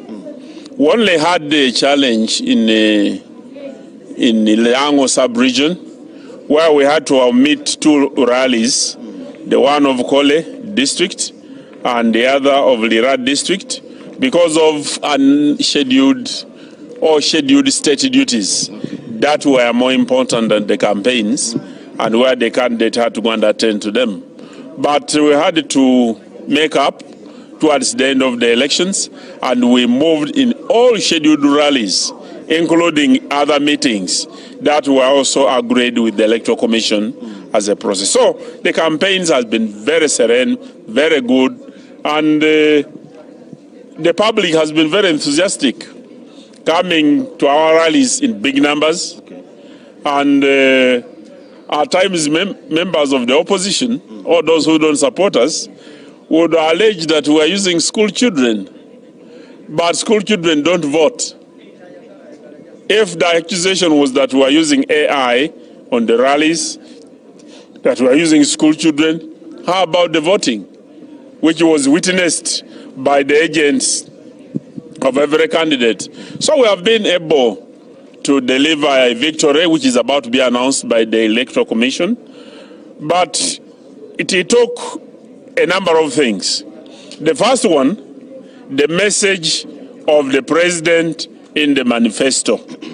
It was a consistent message from the first rally to the last rally. He could only change it by different examples given or by changing the names of the areas where we were. But the message was one: the 7 matofalis contributed by NRM and His Excellency the President to the government or to the Ugandans, and those were consistent. The second one was the organization of the campaign. Previously, we used to have a national task force. This time, the Central Executive Committee served as the Central Campaign Task Force for the campaigns, and the Secretariat served as the operational level in order to ensure that the facilities, the resources, the materials are transmitted to the party structures, and the party members and leaders took over leadership of the campaigns. And then finally, vote protection was ably done and provided for by the party. They selected very good vote protectors. They were trained. They retrieved all our declaration forms. And I'm very sure, even if anybody chose to contest the victory, we are very ready with the answers. Okay. So, the performance you had in 2021 is not as good as what we are seeing currently. Did you have some mistakes in what you have listed, 2021, that you went ahead and corrected all that you didn't do right in 2021 in order to have a better result now?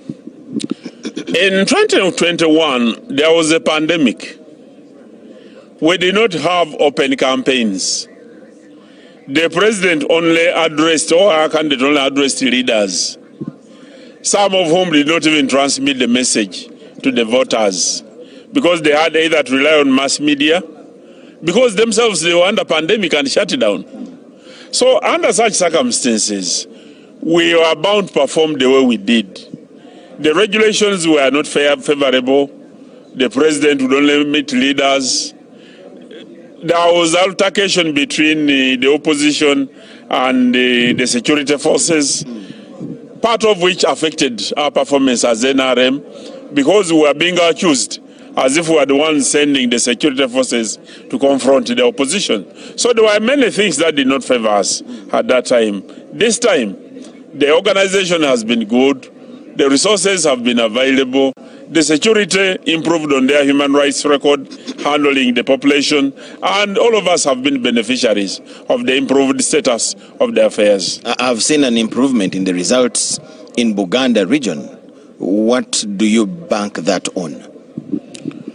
Buganda is not different from any part of Uganda. Yes, but you didn't perform well 2021. The people of Buganda expect good services from the politicians, expect good water, they expect good jobs, they expect security, they expect good health services, they expect good roads. Now, if they are members of parliament, irrespective of the parties that they are, who do not provide those things to their people, the people will get tired and they'll vote them out. Because the members of parliament who come to parliament, they get better money and they are well off. They are taken abroad to be treated. So they must also talk for their people, for them to be well off. They must work for the wealth creation of the population of Uganda. They must work the good roads to be improved. So the statement in Buganda has been that the voters are tired of rumor mongering with bedbugs. When the government is here with people who can spray bedbugs. Were they accusing you for the same problems in 2021 as the NRM? And promised heaven on it. So these people delivered the hell with a lot of lies. And the people of Uganda have refused that. So amongst them...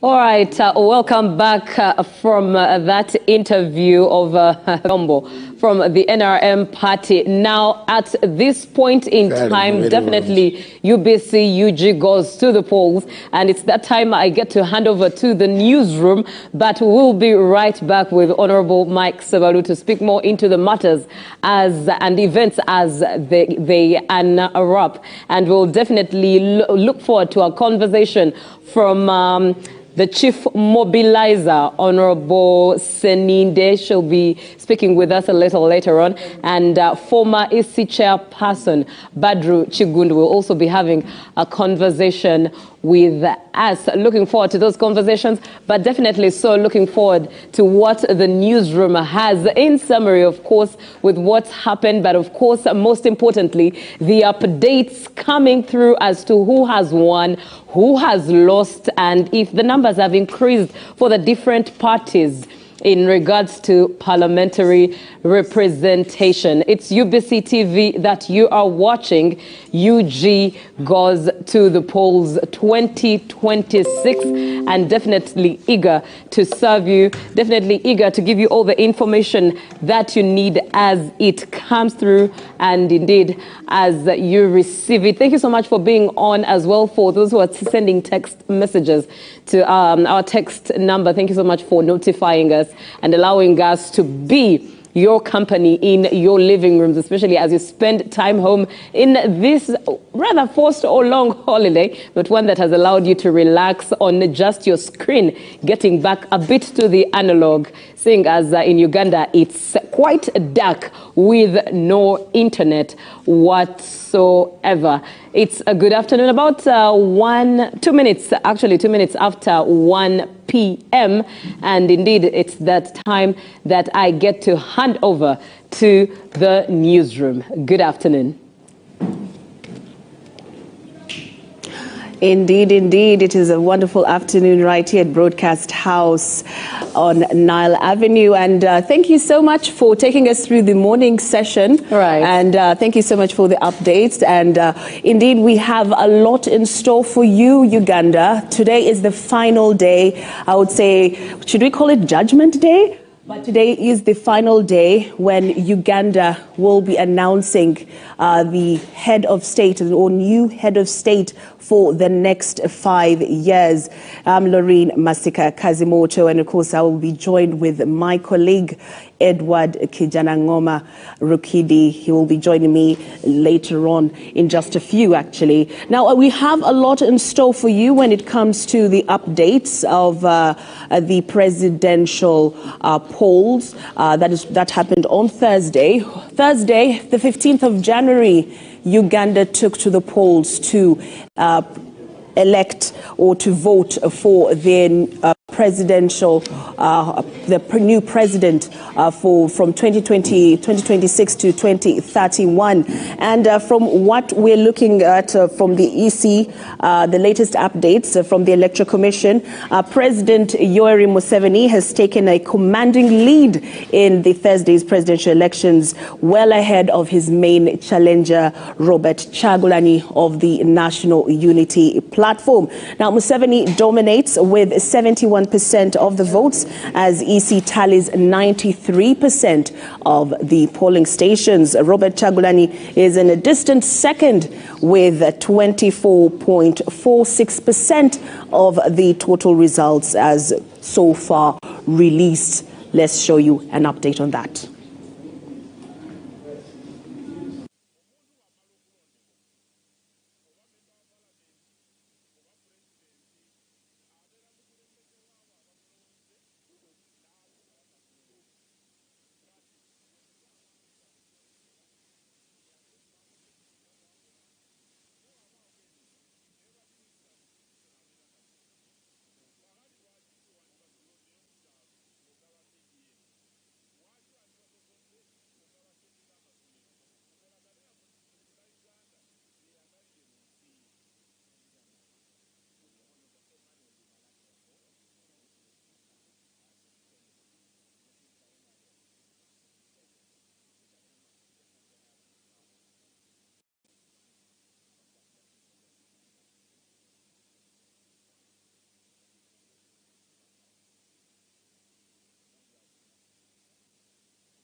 heads of delegations that are here, the representatives and agents of presidential candidates, representatives of political parties, heads of missions that are observing these elections, members of the press, ladies and gentlemen, Lord Chairperson of the Electoral Commission, you're welcome, and I would like to take this opportunity to hand over to you to address the nation, which is waiting for the message of the Commission this evening. Thank you, sir.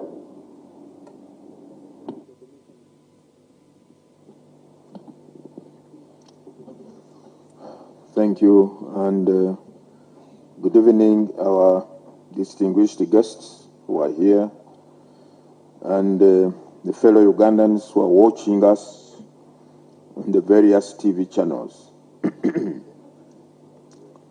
We are here once again to update you on the current status regarding the provisional results of the presidential elections that took place yesterday.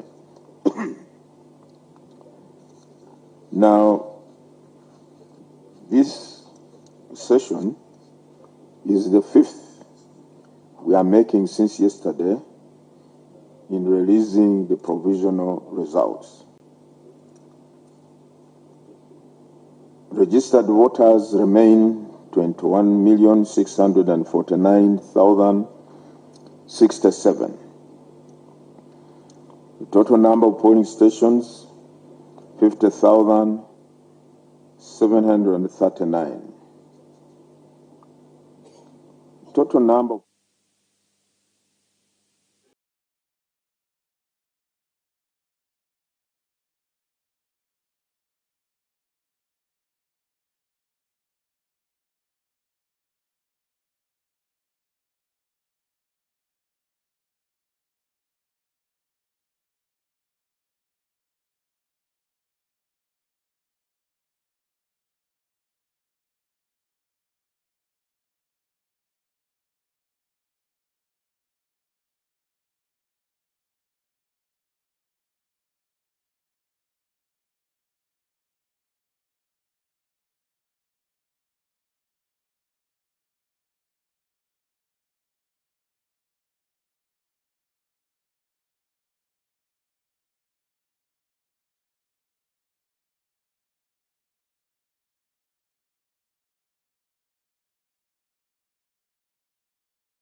All right, that you saw on your screen. We do apologize. That was the EC chairman's update for yesterday, but we will be bringing you the EC chairman, Justice Simon Bebakama's update on the presidential race. We'll be bringing you that footage and that update throughout in this particular hour. I am finally joined by my colleague, Edward Kijanangoma Rukidi. Thank you so much for coming in this afternoon. And it indeed is, I should say, a bit tense. It's a mixture of tense and excitement at the same time. It is the final day, the day that all Ugandans have been waiting for. And So yes, Lorraine, good afternoon, viewers, and thank you, Lorraine. Indeed, it is, as you say, it is a day of mixed emotions. Yes. Some of the people who thought probably they would win have lost. Others who have won are actually celebrating. And so there's a lot that is going to be taking place in the course of the day, but also in the days coming ahead. But also we need to understand that, of course, the news that has been coming through from the National Tally Center in Lubowa, the results are there for everybody to see. Yes. And of course, we shall be talking later on this program about some of the areas where things have actually changed, where the unexpected happened, but that will be in the course of the day. But for now, I'd like to actually talk about what is out there in the open. That is allegations that the National Unity Platform presidential candidate Robert Kyagulanyi Ssentamu, has been arrested, and that his home has been, broken into. But the police has come out to actually say something about what these rumors are all about, and let's hear what the police has to say. The comrade from AFP. I think the questions are similar. They rotate around his status. Mr. Kyagulanyi Ssentamu, as far as I'm informed, he's not under arrest. That is one statement I would like to make categorically clear. The deployment around his place, yes, it is visible. But we have deployed in all areas where our intelligence estimates give us a point to such areas as areas of interest, including places or precincts around Magere. First and foremost, would like to share with you that in some of those pockets, not necessarily at Magere, but in some areas nearby, you know that we had youths who became disorderly. We also have information that most of these are under incitement by specific political actors. So we are dominating as security all areas that are of specific security interest. So it should not surprise you when we have a pickup or two near the residence of Honorable Kyagulanyi. And we don't commit any offense when we deploy in Magere. We have the right to deploy anywhere. But what I would like to categorically make as a statement is he's not under arrest. Can I just ask? Please do. If he's not under a house arrest, is he free to leave his compound? Has he moved and he has been denied to move? He's been denied to move. I'm not aware. So he is free to leave his compound when and... At least I am not aware that he has been denied an opportunity to move. And I don't know when that opportunity was denied to him. Because the last time I saw him move, that was the time when he was going to cast his vote. So, like I've said, that if any information particularly comes to my attention that he's particularly restricted, then we shall tell you and we shall share with you the reasons as to why. I feel like you want to clearly state it here in the media that Kyagulanyi is free to move and free to get out of his home and go. That information can be passed out. I have said I have no information to the effect that Kyagulanyi is under arrest. So pick it from there. Let me hope we are together on that. The allegations that his guard was shot and killed, I don't know where you picked that from.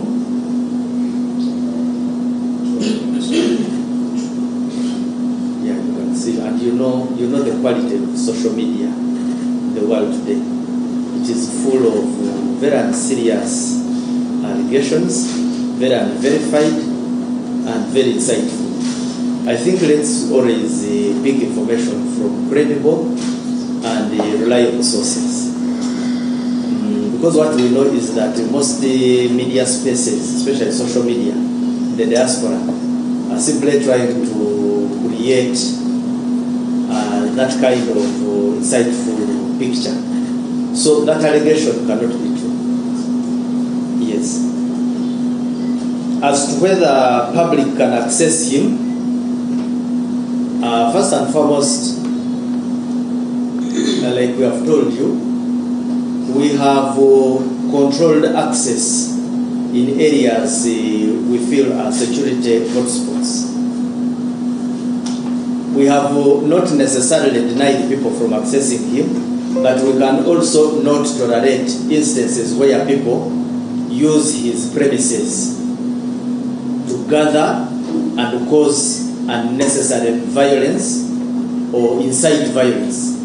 So we cannot allow an environment to be used as a springboard for chaos.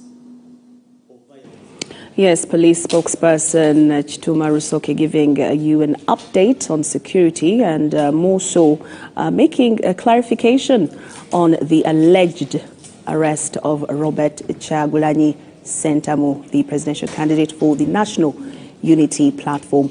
Now, I want to take you back to the Electoral Commission chairperson update on the presidential race as it stands as per this morning.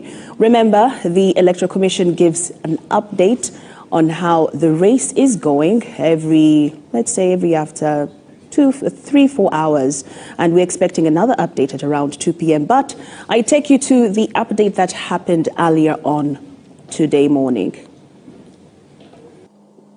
Today or this morning, would like to release further provisional results of the presidential elections as we stand at this hour. The total number of registered voters remain 21,649,067. The total number of polling stations are 50,739. As we talk now,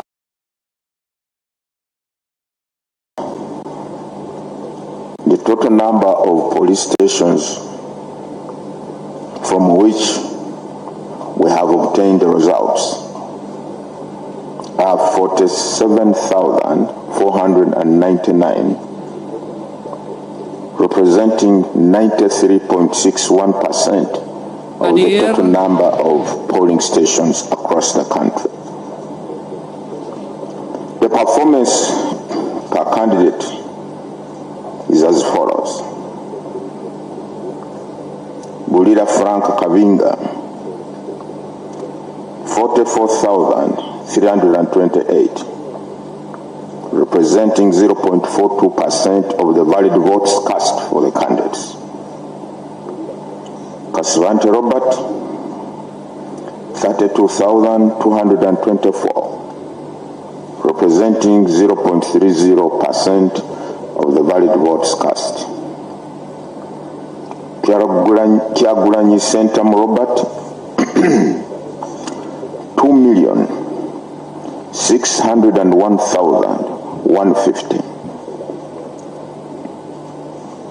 Mabirizi Joseph, 22,274, representing 0.21%. So in the case of Kyagulanyi, I beg your pardon, that tally represents 24.46%. 24.46% for Kyagulanyi, who has 2,601,150. Mugisha Gregory Muntu Oyera, 57,019. That is 57,019, representing 0.454 of the valid votes cast. Munyagwa Mubarak Serunga, 30,509 votes, representing 0.29% of the valid votes cast.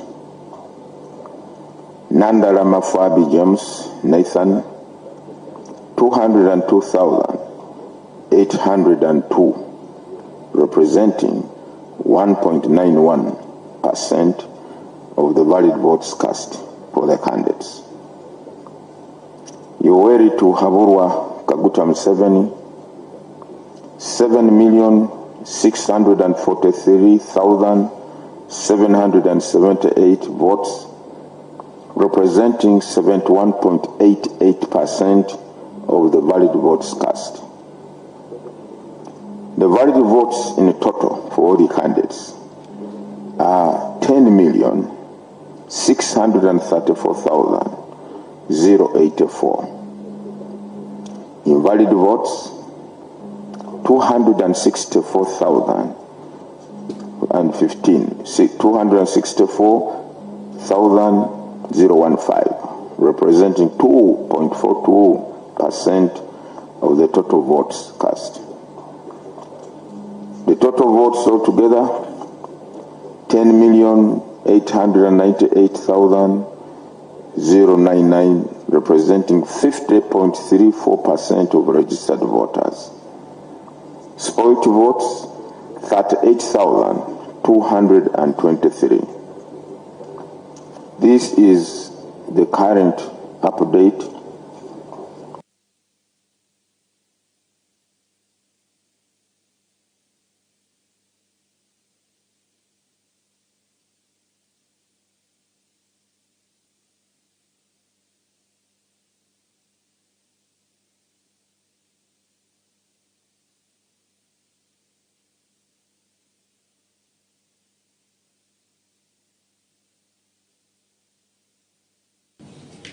All right, that is the Electoral Commission Chairperson, Justice Simon Byabakama, giving an update on how our standing when it comes to the presidential race. And as you have heard from him, he has given you an update when it comes to votes and tallying into in percentage form as well. We continue to bring you updates on what is happening, of course, across the country.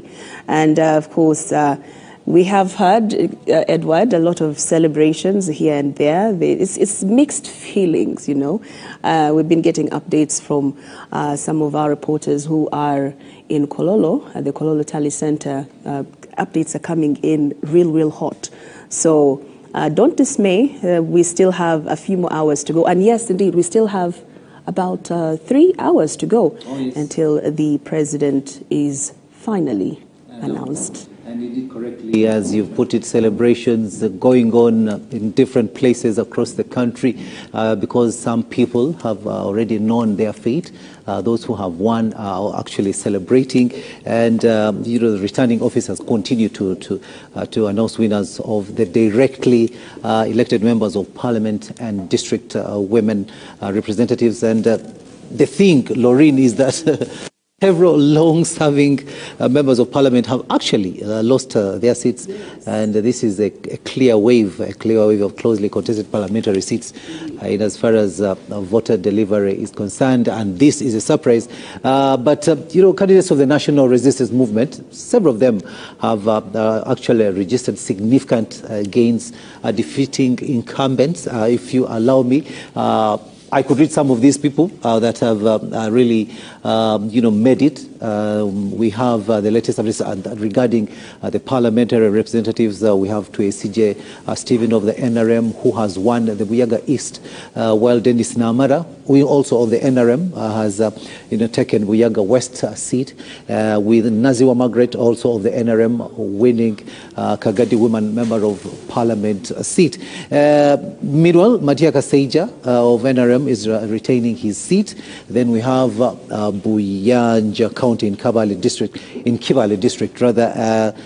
Dr. Emily Kuginza, NRM, who has won Buyaga East. Nabaduka Anet, who is an independent Kibale Woman Member of Parliament. Premier Robina Nabanja, retaining the Kakumiro Woman Member of Parliament seat. Then Professor Lubega George, NRM, Bugangezi South, Onesmus Twin Namasko, NRM, who has actually bounced back for Bugangezi East. We have Lydia Wanyoto, who has bounced back for the Mbale Woman Member of Parliament. Then Dr. Crispus Kionga, NRM, bounces back for Bukonzo West. Kasese District gets 5 NRM members of Parliament, and this one, Lorraine, we shall really be talking about it in the course of this broadcast, because formally, if you remember, Kasese blue and opposition, 100%.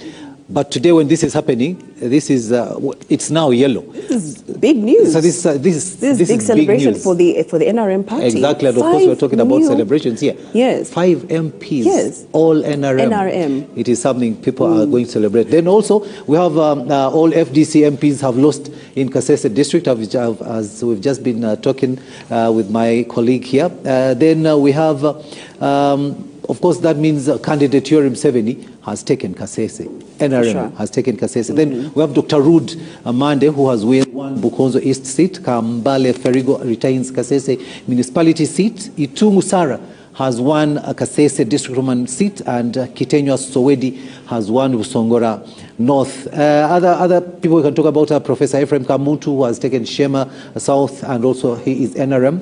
We have NRM, and we have Dixon Kateshumwa, NRM, who wins the Shema municipality. Then we have Kahindo Tafide, NRM, who has taken Ruhinda Central, and Dr. Elioda Tumwesije, also NRM, taking Shema North, and Amelia Chambade has bounced back Mawokota North. So those are some of the winners, and definitely they must be celebrating. Should we also talk about the people who have won? Let's look at that.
We will be bringing you some more updates on the scent Exactly. remaining, which of course by end of today we would have those results for you. So as we continue to bring you updates, just on standby, just to let you know that Jordan Lukomwa is at the EC Tally Center in Lubowa, and he is on standby, ready to give us a brief and also an interview with the Deputy Speaker of Parliament, that is Thomas Tayebwa. He will be talking to him briefly today. So as usual, we will be bringing you more updates, and also not forgetting our team that is in Kololo. I will also be bringing you results as they come.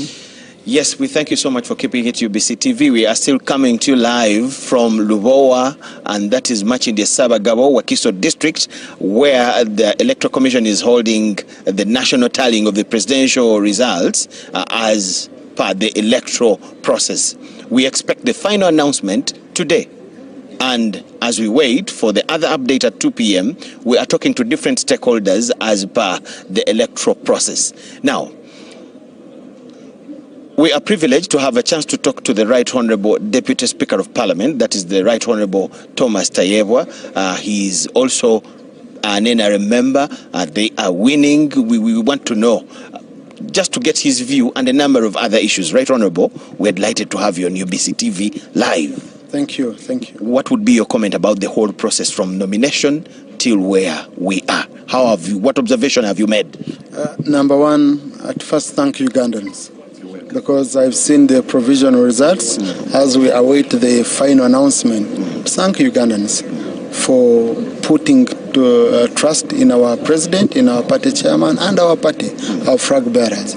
Because from what I'm seeing, it seems we are doing extremely well. Number two, to say that this was years and months of good work, but also majorly of explaining to Ugandans what has been achieved by government and diffusing the lies of the opposition.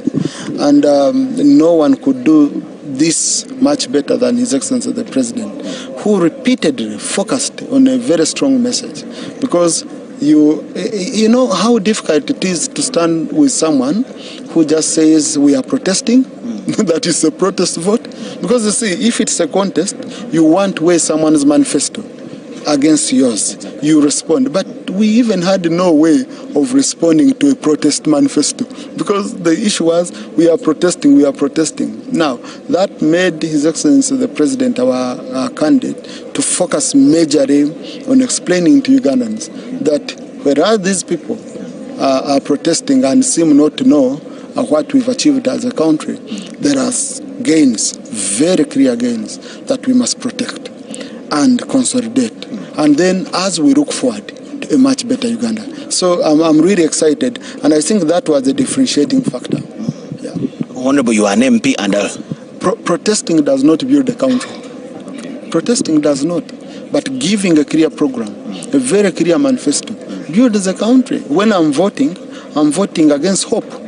I'm hoping that the leader I'm going to choose will do ABCD. But when the leader I'm choosing is saying, no, we are protesting, then I don't know, even if I had a vote for you as an individual, it becomes totally difficult for me. Your roots are in Parliament as a leader. You have big trees that have fallen again in Parliament. I was asking Honorable Dombo here, and he added his answer, but now you being in Parliament, why would a big party leader be uprooted in the village? Why would a minister, a big person in the country, big in the party, get problems to win an election in the village? Do they get too busy in town here because of the assignments in the parties and in Parliament and wherever, and get problems in the village? What really goes wrong? You know, my colleagues who lost are still in pain. I don't want to be seen judging them. It's empathy. Empathy requires that you feel for your colleagues, because we have that spirit of Ubuntu, and it always feels painful seeing a colleague exiting the house, unwillingly. In Parliament, you people always see us on the floor, the debate is hot, the near exchange of blows and all that. But behind the scenes, we are family. We share meals in the committee. We attend each other's parties. You find sometimes we are all struggling. You share fuel. So we have that connection as honorable colleagues of parliament. But unfortunately, when it comes to choosing, we have to go and support our own party because each one is deploying. So I feel for my colleagues who lost, but again, I'm happy for those who came. Because even me, when I came, someone was happy for me. And unfortunately, that's the life in politics. We transition like that. So, and in parliament, I don't want us to have MPs and then MPs. I want everyone matters. Because each one has one vote. Each one passed through the same furnace to enter that house. So me, that business of big names, big what, whoever lost, it's an MP, and whoever comes in is an MP. And that's where we get it wrong. We even make some of the new MPs lose confidence. Okay? And we also had the habit where you find you're chairing a session, like a senior MP want to stand up and grab the microphone without even catching your eye as a presiding officer. But then you have this MP who has been standing up several times, who is new, whose voice has not been heard, but is also representing their constituency. So I think we've been trying to have that balancing act, saying no, we must listen to each and every one of the MPs. On why we lose, it depends on several factors. Okay? But I would focus on why NRM has made a one without judging individual MPs. Number one... You will not tell us why the party has lost in some constituencies? Because of the message we have been putting out consistently. A message that is focused on serving mass population, not a few privileged individuals. A message of hope. And also the structure of the party being able to come in and support these members. And also our presidential candidate. Our presidential candidate, associating with him, is a ticket in many cases. Is a direct ticket to parliament because he's so much loved by the people. So those who were able to do that managed to achieve more. And then why we lost some of the constituencies, yes, you have in areas where we are disconnected. But then you also have some of the constituents, and I want to be as honest as possible, who might not know what they want, but they are very clear on what they don't want. Someone can come and say, I don't want NRM. If you associate with NRM. But when you ask him, what do you want? Okay? He says, for example, he says, I will vote Kyagulanyi. You say, why? Unemployment. He says, so will Kyagulanyi give unemployment? He says, when he came here in our area, he said, when we vote him, we shall have jobs. He said, but how will he create jobs? Where will he get the money to facilitate the programs? Someone says, I don't want to know about that. Naendo oza, when chuka, some new opportunities might come. So you have that kind of those kind of... Allow me to and then we also have opposition members whom you must give their flowers, who have put in a lot of effort. Yes. Yeah, a lot of effort. Honorable, allow me to take you to Parliament a little, because that's where you... And then maybe I forgot divisions in our party. Okay. Like, for example, we lost many seats in Busoga because of the infighting. In fact, to me, the biggest threat to NRM, is not NRM. But it's not opposition, it is NRM. The day we have unity, we shall be doing extremely well. As you can see, the biggest threat to opposition is opposition, because I'm sure Mukuru Kyagulanyi was interested more in the loss of Semuju, in the loss of Mpuga, in the loss of Segona, than even winning the presidency. Really? Than even winning the president, I'm sure, because I could see the kind of effort they were putting in, and you say, wow, and you see the celebration they were having when they say Basari Rwa, you say, wow. So these are your MPs who are in opposition, whom we should be bringing together to strengthen the opposition. But you can see you're preoccupied by ensuring they get out. You don't care. So the divisions are there in the NRM and in the opposition? Of course. And really, it surprises me. But as somebody who presides over the House and sessions, give us an ideal picture. What do you think it is like when you have lost? You will not delete out the element of seniority. Debate without these senior people. You have new entrants. Yes, they are MPs, but new entrants, junior men and women who have just come, some from the district, some from other employment sectors. They are now MPs. You have a serious bill. How do you imagine this to happen? You know, we always strike a balance, by the way. A very good example. Even on the NRM side, there are now so many juniors. Yes, very many juniors. But I can give you examples. Like in Akash Sekenos, we have brought a professor. Okay? We have brought a professor whom I know, Professor Wilbur, whom I know is going to do a very great job. A person like Eriab Natuinda, who has replaced Honorable Bahati, is a senior, a serious lawyer. Who has come in. So he will add on what he can add on. A person like George Msisi, by the way, who has replaced Honorable Semuju, is one of, I am sure he is going to be an astute debater. Because I followed him. NRM, you can believe it. Yes. I like giving people a chance. Okay. I don't like writing off people. Because if it was like that, I wouldn't be in my position. Where I came, I had no political godfathers. Someone gave me a chance. So it would be bad for me not to give a chance to others. So it is true.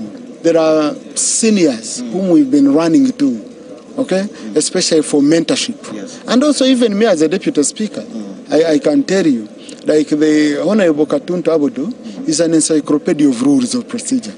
So when I'm stuck, I would quickly signal to him. And sometimes I'm on the fly, say, Honorable Katuntu, what do you say about this? Because I need his guidance. I remember there is a honorable lady who got a hard time on the floor. And she struggled and she had lost all hope. What did I do? I got the Honorable Cecilia Ogwar. I called her to my office. I called this new legislator. I said, I hand over this young legislator to you for mentorship and guidance. And she did a fantastic job. Within 2 weeks, the same MP came on the floor and was totally different. So seniority is very, very important. And I think the leadership of parliament that will come next, because I'm a candidate for the position of deputy speaker, I'll be offering myself, but I still wait for colleagues to confirm me. I think we need to look at how we can tap into the experience of these senior legislators and how we can utilize them to mentor the new colleagues. On top of the senior colleagues who are still in, we still have many seniors. We have the Jacob Bosso bosses. Now, Nobert Mao is a senior. He has come. Ridia Wanyoto is a senior legislator. He has come. So, to me, we don't have a shortage. We shall strike a balance. Honorable, I shouldn't forget this. You are among the unopposed MPs. Personally, how did you manage to score this? Some people are insinuating malpractice, fraud. I have an opportunity to talk to one of you. How did you manage to pull it off as an opposed MP? Number one, 2016, I was unopposed. This is the second time. I don't know why it surprises people. 2016, I was unopposed. How do you do it? 2021, I was almost unopposed. When you look at what I got. Okay? 2026, I'm unopposed. And how do I do it? Exactly. I always have competition in the NRM primaries. And then after the NRM primaries, we always sit as colleagues of the same house. And we talk to each other. And I promise to adopt the programs of my colleagues. And I usually tell people that, like one philosopher said, that you judge the competence of a leader by how he treats those whom he doesn't agree with. So the people he don't agree with within the NRM, when we finish the primaries, I reach out to them. I can't just go and celebrate. I've never had celebrations after primaries. Because, yes, how do I celebrate over winning over a member of the same family? You know, sometimes the celebrations we make, the words we use, they create a lot of enmity, but also during campaigns. I'm always cautious that after campaigns, I will need this person. So I'm always very, very civil. So you put kind of yes. I don't have... people insinuate? I don't think I can win by abusing someone. I don't believe in that. I cannot win by abusing someone. Oh, people insinuate a lot of things. I'm what they say. Hey, I lead day. Yes, I think we need to go back and reflect on this as politicians. The trust we've had with people is dwindling. People think everything is transactional. People don't think you can genuinely have a friend or you can genuinely talk to people. They think it is kitu kidogo or is underground and all that. I think that's what we have to work on and reduce how much money we are putting in politics and promote more peace. And the Right Honourable Speaker is telling me to tell you that it's time for lunch. That's my boss. She has summoned me. For lunch. I don't know why she said lunch. She should have said hurry for a meeting. All of the best, Right Honourable. That's the Right Honourable Thomas Tayebwa, Deputy Speaker of Parliament, and we are going to have a word also with the Chief Mobilizer of the National Resistance Movement, my brother Timothy Nyangweso here, is going to talk to her. To you, boss. Thank you very much, and we are really grateful that we'll have this opportunity to be able to address the Honorable Rosemary Seninde, who has been behind the engine of making sure everything goes well. Director of Mobilization at the NRM Secretariat. Happy New Year, Honorable. Happy New Year to you, Ugandans, my fellow friends, brothers and sisters. I congratulate Uganda. I congratulate His Excellency the President and Mama Janet Kataha Museveni upon this wonderful and great success. And the NRM family, congratulations. Is this the fruit you expected after all the hard work you have put in for almost 3 months? First and foremost, I want to thank His Almighty God. Because to be honest, much as we have put in a lot of effort, we cannot claim it without God's grace. So God has given us the grace to win this election. He has given us the wisdom. He has given us the energy. He has given our candidates the energy to traverse the whole country. Now, I want to thank the people of Uganda for accepting our message, because I want to say that for one to win an election, or for us as a party to win an election, we had to look at 4 major things. One of them is the issue of the candidate. Ladies and gentlemen, we were lucky that we had a sellable candidate. Our candidate was a quality candidate, if I can say. He had the image, he had everything it takes for him to be accepted by the people of Uganda. Number 2, we had the best message. Our message of protecting the gains is a very crucial message. It encompassed a lot of things. When we talk about protecting the gains, we are looking at the peace, the security and stability of this country. We are looking at the security of the people of Uganda and their properties. We are looking at the development and the wealth creation. Because let me tell you, there is nothing you can do. You cannot develop, you cannot even talk about socio-economic empowerment when you don't have peace. Interest alone is very, very important. So the issue of the message was very crucial. But then you also look at the method. The methods you use to deliver that message and to reach out to the people. So for us, we had the structures, and we want to thank the members of our structures, the leaders at the grassroots that have been the campaign teams of our campaign. We have worked well with them. They have been delivering the message that our chairman gave us and the messages that we designed, summarized the manifesto, and we gave them those messages, and they delivered the messages. So everywhere the president hadn't gone yet, the messages were being delivered. By the time the president would come for his rallies, he was only emphasizing. Even where the president had left, we were always there to ensure that our messages are really concretized and the people get to appreciate and understand. Many other strategies we put in place, but that was the major strategy of ensuring that we use the village mobilization based strategy. So that one alone has really helped us do wonders. I want to say in the last elections in 2021, NRM didn't perform well. And I also understand, we all know that the president got about 5-point-something million votes. Our target this time around was between 8 to 13 million. I'm sure if the turn-up was high, we were going to score more than that. Yes, the turn-up was lower than we anticipated, but we thank God that we have gone beyond the 5 million we got in the last elections. So getting 7 million, and I'm sure by the time they're going to announce the last votes, I'm sure we shall have reached around there.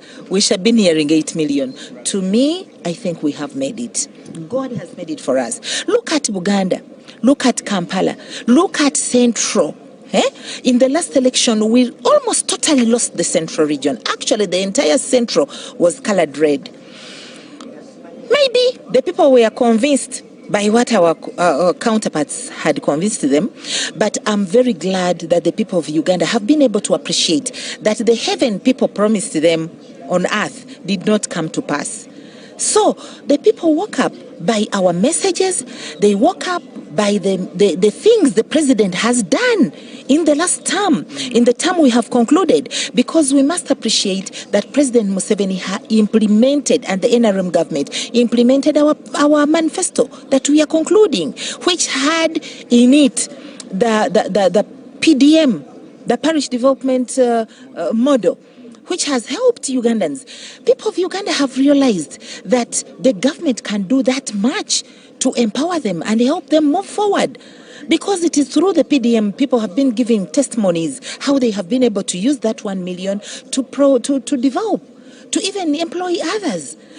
The skilling programs for the young people that the president has put in place in all regions of Uganda. Young people have been giving testimonies. They don't even admire going to offices because they can now start their own businesses. They can even employ other people. They have created jobs. And because of those things, the people of Uganda, even the young people, have woken up.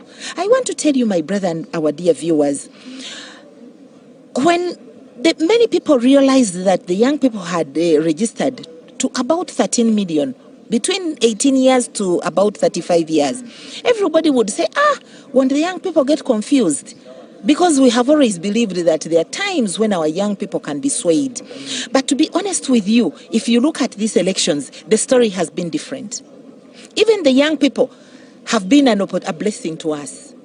So I want to thank everybody who has participated in this, that we have reached this not as a single person, but as a team of the NRM family. But I want to thank in a special way His Excellency the President. All the things that we have done is because of him. He has been our chairman. He's actually our chairman of the party, much as he has been our candidate. He has been constantly guiding us on the strategies that we have employed. The President has been at the center. Actually, as a candidate and as a chairman of the party, he has been at the center, guiding us from time and again and giving us very good guidance. Your Excellency the President of Uganda, we are very proud. You have made us proud. Some of us, I think we are very grateful that we have done it. God has done it. We have not done it because of ourselves, but because of you, His Excellency the President. Your wisdom, your continued guidance, the love for this country you have, the commitment you have given to this country has led this country and has led NRM win this election. I want to assure you on that. So we want to thank you, Papa. We want to thank you, Jaja, for being such a good leader, a leader that has mentored us, the young people, because His Excellency and Mama have really mentored us. I want to assure you, the work we have done during this campaign is not going to leave us the same. We shall never be the same. I'm sure we can do much more. And even the manifesto we have, made Ugandans appreciate. We need to help His Excellency the President to ensure that it is implemented. Because these are the promises we have given the people of Uganda. And once it is implemented, then the people of Uganda will trust us even more. And I want to assure you, after these 5 years, for us as a party, this is the time I want to tell and to call upon my fellow Ugandans, especially the NRM fraternity, the NRM family. We have to start the next campaign now. Because if we do well, if we do our work and fulfill our promises, then next time it will be a walkover. Honorable, I wanted to ask, there have been a few incidents. You hinted on the voter turnout not being that good. What do you suspect caused this voter turnout to be this low? First and foremost, I want to use an example of my own polling station. People had come in big numbers very early in the morning. In fact, I was even surprised that people came that early. But I realized that many people wanted to come early so that they can go back and do their other things, or even, sometimes people fear to stay in very long queues for a long time. And it was a scorchy sun. So people came early. Truly, people came very early at the polling stations. But we had a challenge of the delay in starting the voting. Because of the machines, we trusted the machines, but unfortunately, it didn't come to work out as we expected. So because of that, many of our people were going away. They were like, okay, let me go away. Maybe I'll come back later. Let's go. We shall come back later. And, it kept on like that. And some were calling. Have they started? If they get to know they haven't started yet, they stay on. And now, unfortunately, some of them didn't come back. And so that alone could have been one of the factors that reduced on the number of voters.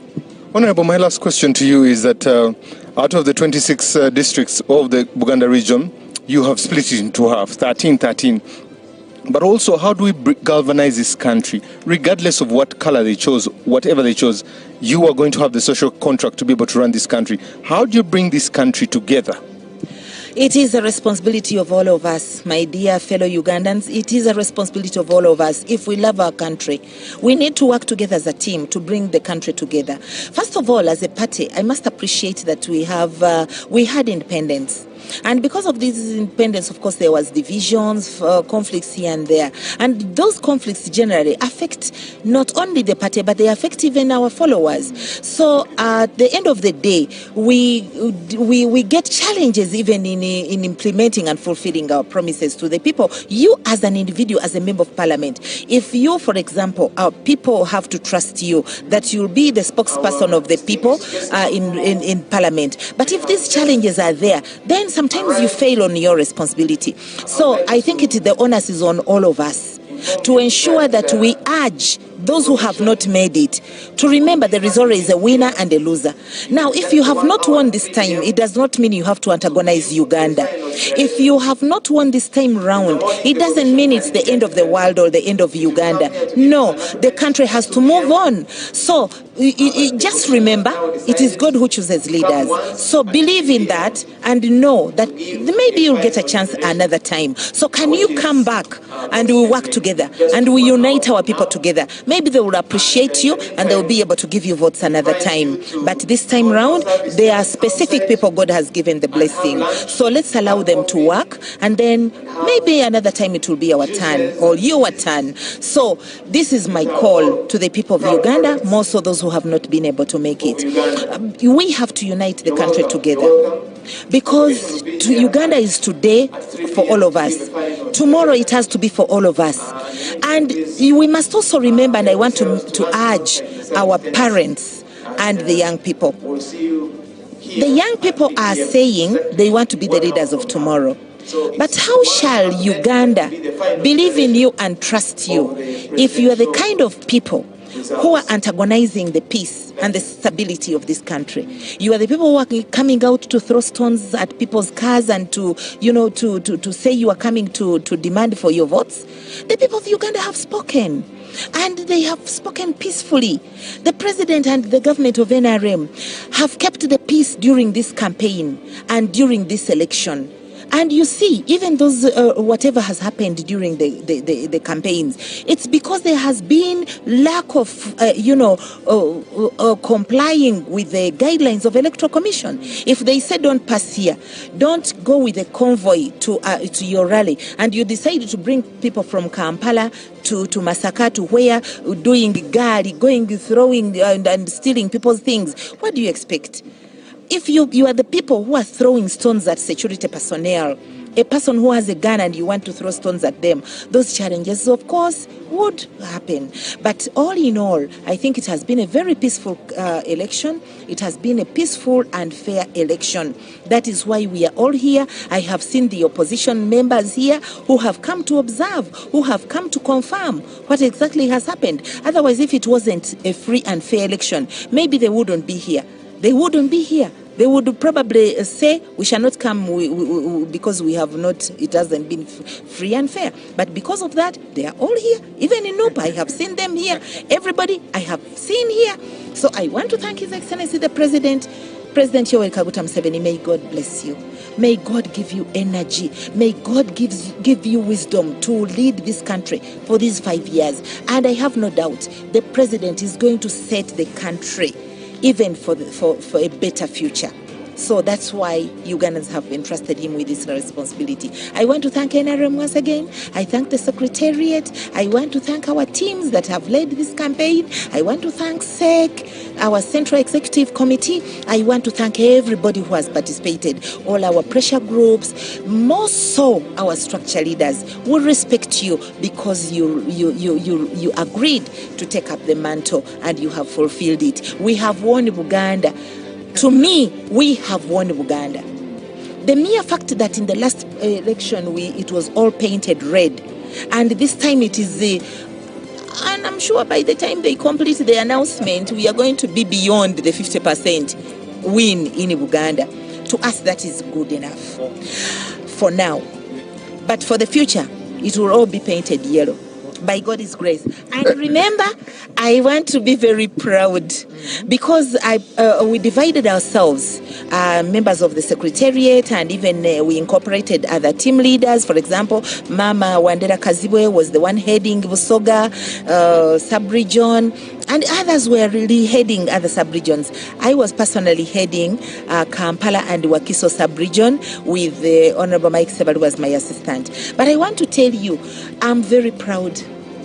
I'm a very proud woman because I have been able to bring 6 members of parliament, 3 from Wakiso and 3 from Kampala. And President Museveni has also, the votes have increased greatly as compared to 2021. Praise be to God. Amen. Thank you, Honorable Seninde. And she has given us a preamble of everything, the 4 strategies they use there to be able to look at the messaging, the candidate they have, and that has been able to get them to where they are. They're already celebrating, but also thanking God for where they are and grateful for what is happening to the National Resistance Movement. The next announcement will be coming in exactly 45 minutes from now, 55 minutes from now, and the Electoral Commission will be here to give us the final results that then we'll be able to declare who will become president-elect after this. We thank you so much, and we hand you over to Broadcast House. Thank you so much, Timothy Nyangwesto, for giving us that update, and also Jordan Lokoma for having those interviews at the Electoral Commission Tally Center in Lubowa. And we want to, news just in hot and just in here at UBC. The Electoral Commission is to announce the final results at 3 p.m. Away from the anticipated 5 p.m., it has been extended to 3 p.m., which is a good thing, Edward, for, of course, Ugandans, and also for the EC. But that means less anxiety for Ugandans, but that means more work for us. Oh, yes. In the newsroom. As newsrooms all over the country, yes. We shall be getting to do more. But of course, thanks to Jordan and Nyangweso for those interviews. Of course, Laureen, yes. The Deputy Speaker there telling us that, the losers especially, they have to, what I see is if you lose honorably, yes, as a person, as a candidate, yes, as a party. Yes. I don't see why you should lose and then you go on the streets and start lighting tires, attacking people. Causing unrest, to cause unrest for no reason. Community. Exactly. So he talked about, of course, his party, the NRM, the people who lost, who were very unfortunate not to come back or even to come in for the first time. He talked about something that is actually, we noticed also, yes, and that is divisions. Yes. He said there are divisions everywhere in the parties. True. There are divisions, not only in NRM. He gave an example of Soga, and you know what has been happening. Oh, yes. NRM lost some seats there true. because of the divisions there. Then also, he said even NUP and other political parties, they have got their divisions, and those divisions actually cost parties seats and so many other things. That is then true. the other thing also that he talked about was, party cohesion. For party cohesion to happen, people must be united. You work together as a team, and I think this time round for NRM to have secured so many seats in the country, but also the presidential bit of it. Yes. When you look at the map, it is all yellow almost. Yes. Almost 90% Absolutely. is yellow. So I think that shows that the NRM this time round, probably their campaign strategy compared to 2021, yes. this time round it was really, really on point. And I would really like to commend Dr. Aseni. They was just been talking to the nation there. She really mobilized, mobilizing. She did. They also, this time round, they used the internet, social media. They were campaigning there, and that is a strategy that they never utilized in 2021, and also that one was a plus to them. And that is why you find that they really did a lot. For sure. I also, maybe some things that I picked from Thomas Tayewa, he said, unfortunately, that is the life of politics. In politics, there will always be winners and there will be losers.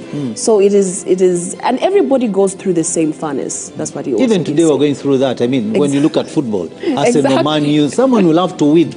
Exactly. So it's universal. It's not only in politics, but also, just like you said, in football. It also happens. It happens. And you'll see the frustration of a supporter. Said, I've supported this team. They even start saying, I thought that the coach would do this and this, and maybe would have won this and game. And a good supporter will not start attacking the others who have won. Exactly. So that should also be pushed on into politics as well. Do not attack the one who has won, has won the race. Instead, just like Honorable Seninde said, let's work together, because when you talked about division, we'd see that someone leaves the party and decides to stand as an independent.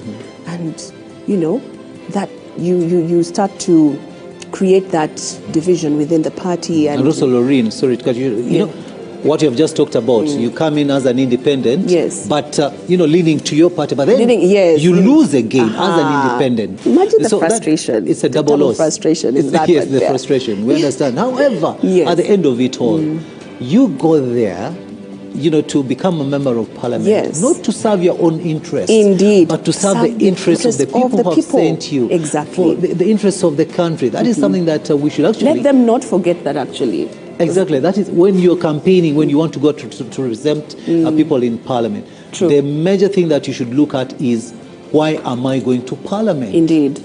And I'm sorry to say this. What am I going to deliver? I'm sorry to say this. Most of the people who have gone there today, they are egoists. They just look at their own interests. They forget about the people who send them there. And that is why some of these people have actually been kicked out. Imagine that. Oh, yes. But also, I want us to take a look at the presidential race. You talked about how Honorable, the Chief Mobilizer, NRM Chief Mobilizer, Honorable Rosemary Seninde, this time around, it's like they repackaged themselves and went head on. Oh, yes. Campaigns, mobilization, etc., etc. Looking back at the 2021 general elections, if you can tell, first of all, it was just 1 year after COVID-19. After COVID, yes. And then here we are, we have to elect a president. And of course, there were the challenges that came with its challenges. And I feel at that point, President Yoweri Museveni didn't reach as far as he did this time around. And I believe that has contributed to the numbers that we're seeing on your screen. And also how he's been performing. Yeah, the strategies, door to door. You've seen the members of, the aspirants who want to, the MP aspirants. They have been going door to door, but not only campaigning for themselves, but also campaigning for the president. And that was a very, very good strategy. Which they never did, which they never used in 2021. And that was one. And they also talked about social media. This time time round, the NRM, they were there. They were on social media campaigning. Even some messages were coming through SMSs. Yes. And this is something that they never did the other time. And when you remember, if you recall, 2021, NUP, they used the media. Oh, yes, they did. Social media. It was a serious they wave. won people through that. So yes. I think the NRM just sat and said, what can we learn? What did we not do the other time that we should do this time round? And that is exactly what they did. And I'm not surprised that this time round they really got so many people to vote for them. Absolutely. Also want to commend those, of course, who stretched out so much, campaigning for the NRM presidential candidate. We also want to say that in just a few minutes, we are going to be handing over to the next team. Remember, the final results for the presidential polls will be announced at 3 p.m. So we pretty much have about 45 minutes to go. And of course, as the next team is preparing themselves, Julie is getting ready to jump on set, of course, to give us more interviews, of course, with people that matter and also influential voices when it comes to the elections of this particular year. Also, results are still coming in when it comes to the parliamentary results course that is at Kololo, and we'll also be giving you updates on that as well. So keep it to UBC Television, and as we continue to inspire you inside out. I am Loreen Masika Kazimoto, and of course together with my colleague Rukidi Edward Kijanangoma, but our work doesn't stop here. Actually, absolutely, it continues. it does continue.